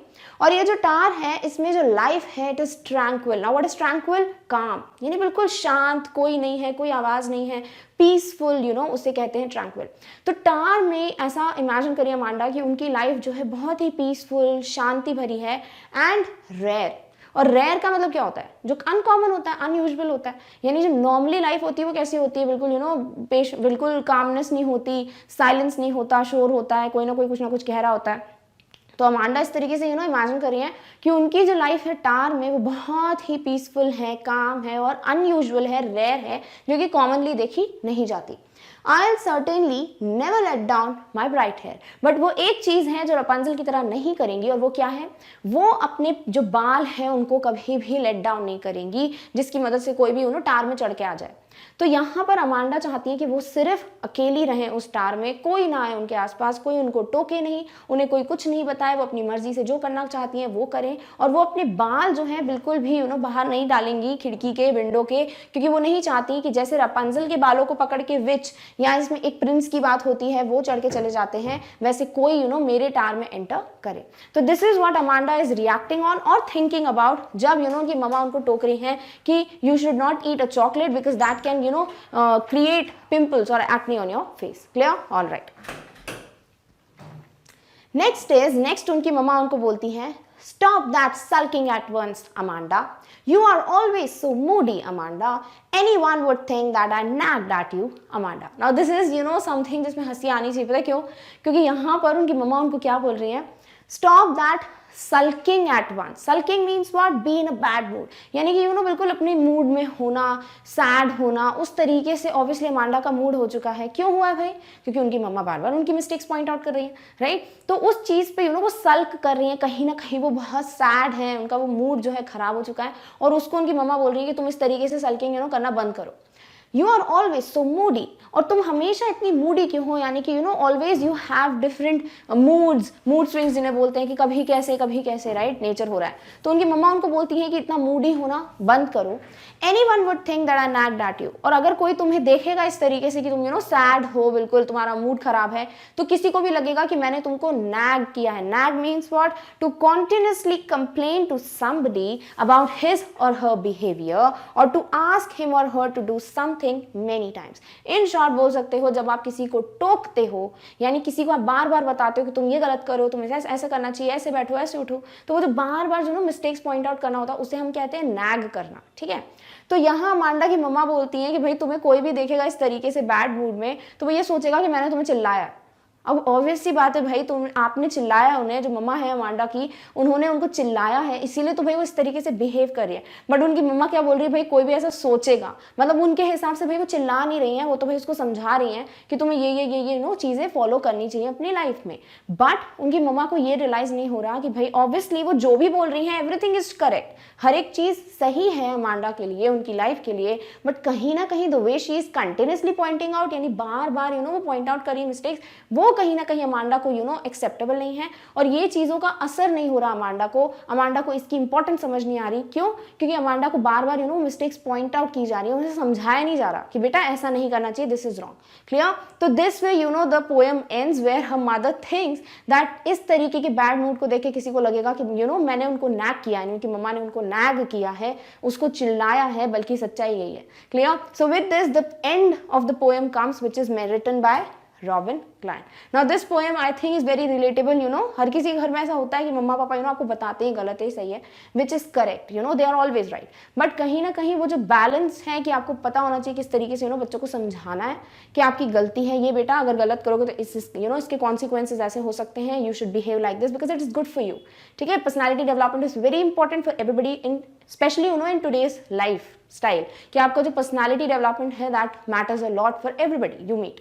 तो यहाँ कहीं ना कहीं अमांडा को जो बातें बताई जा रही हैं definitely they are 100% accurate and true, but the way her mother is you know continuously pointing out वो गलत है. क्लियर? सो आई होप आपको लाइन बाय लाइन हर एक वर्ड का मतलब और हर एक लाइन का मीनिंग समझ आ गया. चलिए शॉर्ट में जल्दी से इसकी एक समरी देख लेते हैं so that it is helpful for you to write your answers. Clear? All right.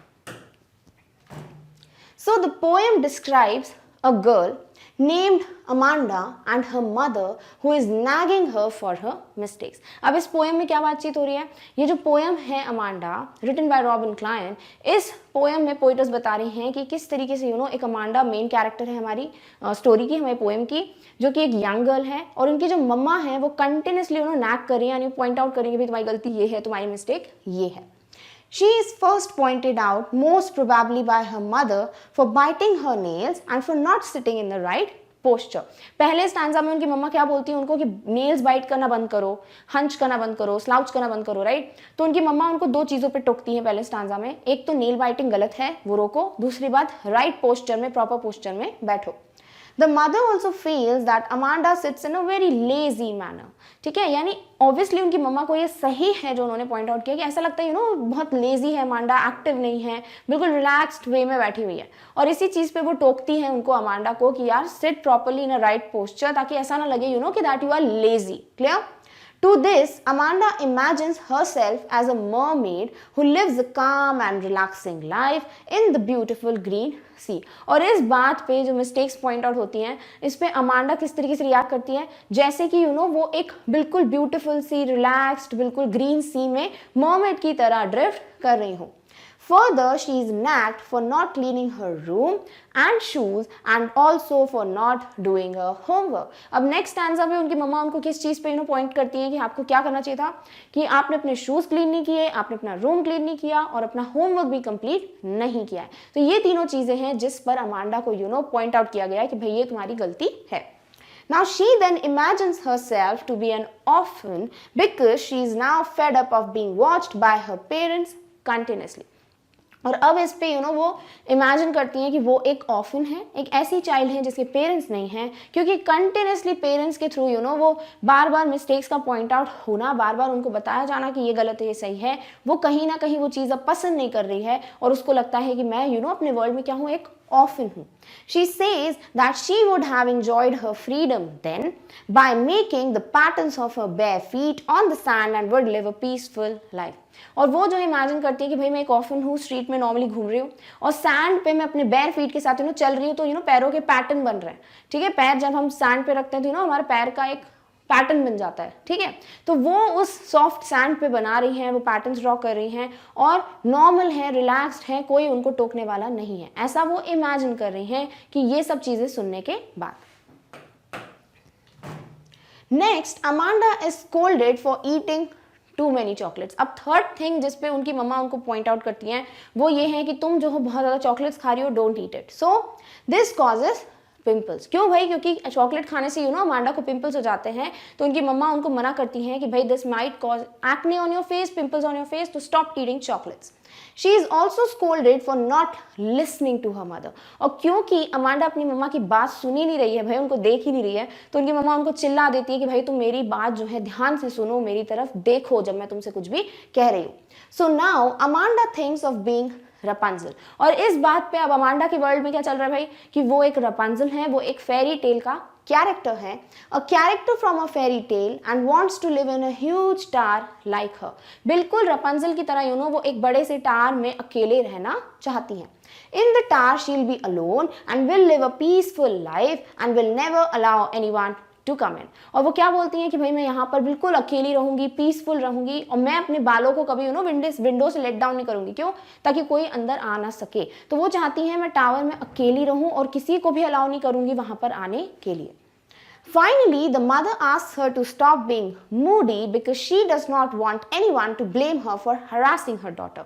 और यहाँ पर उनकी मम्मा उनको बोलती हैं कि भाई तुम अपना मूड जो है, मूडी जिस तरीके से बिहेव करती हो वो छोड़ो, क्योंकि अगर कोई भी देखेगा तो किसी को भी क्या लगेगा कि मम्मा ने चिल्लाया है. हरासिंग मीन्स हेयर व्हाट, कि बहुत ज़्यादा चिल्लाया है, ठीक है, नैग किया है कि यार तुम ऐसे गलतियाँ जो है पॉइंट आउट की हैं, तो ऐसा लगेगा कि भाई मम्मा जो है वो अपनी बच्ची को इतना चिल्ला रही थी, इसलिए उसका मूड जो है वो खराब हो गया. At this time, the poet has not written any reaction from Amanda's side. अगर हम देखें तो हर एक स्टैंजा का एक रिएक्शन है, बट इस स्टैंजा का कोई भी रिएक्शन गिवन नहीं है. This constant nagging has made her so sad that she has even stopped to imagine herself as someone else. Now this is a very beautiful point जो आपको ध्यान में रखना है. वो क्या है कि भाई पर्टिकुलर एक जो स्टैंजा लास्ट का होता है कि सल्क मत करो, मूडी मत रहो, इस स्टैंजा के बाद आपको अमांडा का कोई रिएक्शन गिवन नहीं है. अमांडा के वर्ल्ड में क्या चल रहा है उस वक्त, दिमाग में क्या चल रहा है वो नहीं गिवन है. क्यों? क्योंकि जो कंटिन्यूसली उसकी मिस्टेक्स पॉइंट आउट हो रही हैं, इस वजह से कहीं ना कहीं वो इतनी सैड हो गई है कि उसने ये सोचना ही बंद कर दिया है कि भाई मेरे वर्ल्ड में क्या हो रहा होगा. She used to do so in order to escape from the continuous harassment and dominance of her parents. और ये वो क्यों करती थी? क्योंकि कंटिन्यूसली उनके पेरेंट्स उनको चिल्लाते रहते थे, डोमिनेट करते थे. उसको ऐसा लगता था अमांडा को, राइट, कि कंटिन्यूसली मेरे पेरेंट्स मुझे चिल्ला रहे हैं, तो वो इस चीज़ से बचने के लिए अपने वर्ल्ड में चली जाती थी. जैसे नॉर्मली यही होता है, राइट, जैसे अगर हम बहुत ज़्यादा खेलने, बचपन की बात है, अगर हम छोटे होते हैं बहुत ज़्यादा खेल के आते हैं, लेट आते हैं घर, या फिर होमवर्क नहीं करते, पढ़ाई में मार्क्स अच्छे नहीं आते, तो जब हमारे मम्मी पापा हमको चिल्लाते रहते हैं ना, तो हम क्या करते हैं, अपने वर्ल्ड में चले आते हैं, सुनते नहीं. और फिर पेरेंट्स बोलते हैं कि भाई सुन भी रहे हो हम क्या बोल रहे हैं, राइट. तो ये नॉर्मल रिएक्शन है भाई बच्चों का. अगर बच्चों को कोई भी पेरेंट्स बार बार चिल्लाएंगे, टोकेंगे, तो उनको क्या लगता है, वो ये सब चीज़ें सुनना ही पसंद नहीं करते, कहीं ना कहीं वो इग्नोर करने लगते हैं सारी चीज़ें और अपने वर्ल्ड में खो जाता है. तो पूरी पोएम से यही समझ आ रहा है भाई कि जो अमांडा की मम्मा है वो गलत नहीं है सारी चीज़ों को पॉइंट आउट करने में. वो अपनी बेटी के लिए सही ही चूज करी चीज़ें कि भाई आपको ये करना चाहिए, नहीं करना चाहिए, बट कंटिन्यूसली करते जाना ये चीज़ ये गलत है. अगर वो नॉर्मली टाइम लेकर उसे समझाएं प्यार से कि भाई ऐसा होता है बेटा, एक दिन में एक चीज़ समझाओ तो समझ आता है. बट कंटिन्यूसली वो जो है ना गलतियां निकाल रही है अमांडा की, तो कहीं ना कहीं अमांडा इतनी फ्रस्ट्रेट हो गई है इस कंटिन्यूस नैगिंग से कि वो अपने वर्ल्ड में जहाँ पे जो उसका रियल वर्ल्ड है वहाँ वो प्रेजेंट ही नहीं है, उसका माइंड कहीं और जा रहा है. बॉडी प्रेजेंट है इस प्रेजेंट वर्ल्ड में, बट उनका जो माइंड है वो अपने ही वर्ल्ड में खोया हुआ है. Clear? All right. With this, we come to an end of our poem, which is Amanda, which is mentioned in your chapter 4 from the diary of Anne Frank. अब इस पोएम में पोएटस ने बहुत ही proper एक message दिया है कि it is right two point out mistakes of your child. बिल्कुल सही है, एज अ पेरेंट आपको ही बताना पड़ेगा कि भाई बच्चे में किस चीज़ की कमी है, क्या मिस्टेक्स कर रहे हैं वो, लाइफ में क्या चीज़ें जो उनके लिए प्रॉब्लमैटिक हो सकती हैं, राइट. तो इंपॉर्टेंट है अपने बच्चों को बताना, बट कहीं ना कहीं एक बैलेंस होना चाहिए कि अपने बच्चे को एनालाइज करना, उसको समझना और उसके बाद रिएक्ट करना कि ठीक है भाई आपको इस टाइम इंटरवल पे अपने बच्चे को प्यार से समझाना है ताकि वो जो बच्चा है वो समझे. ऑब्वियसली वो क्या है, बच्चा है, बार बार बोल रहे हो चाइल्ड है, किड है, तो कहीं ना कहीं वो मेच्योरिटी थोड़ी ना होगी दिमाग में कि नहीं भाई हमें समझना है, हमारे लिए ज़रूरी है समथिंग. तो वो पहले रियलाइज़ कराना अपने बच्चों को कि बेटा आपके भले के लिए बोल रहे हैं, वो चीज़ बहुत इंपॉर्टेंट है. ना कि कंटिन्यूसली अमांडा की मम्मा की तरह बिल्कुल पॉइंट आउट करते रहना कि ये गलत है, ये सही है. तो कहीं ना कहीं अमांडा की तरह बाकी बच्चे भी क्या कर सकते हैं, किसी और वर्ल्ड में चले जाते हैं, वो उनका माइंड डाइवर्ट हो जाता है, वो सुनते ही नहीं है उनको क्या बताया जा रहा है. तो अगर ये बैलेंस मेंटेन हो कि आपको पता हो किस तरीके से प्रॉपर्ली बच्चों को समझाना है, then it is the best part कि इस तरीके से राइट पेरेंटिंग है. बट कहीं ना कहीं अगर आप इसी तरीके से कंटिन्यूसली नैक करते रहोगे तो बच्चे जो है सुनेंगे ही नहीं, तो वो वर्थलेस हो जाएगा. क्लियर? सो आई होप ये पोएम आपको प्रॉपर्ली क्लियर है. This is a very beautiful poem, बहुत अच्छा मैसेज दिया है इसमें. So we are done with the theoretical part of the chapter 4. Chapter भी क्लियर है, स्टोरी क्लियर है और पोएम भी क्लियर है.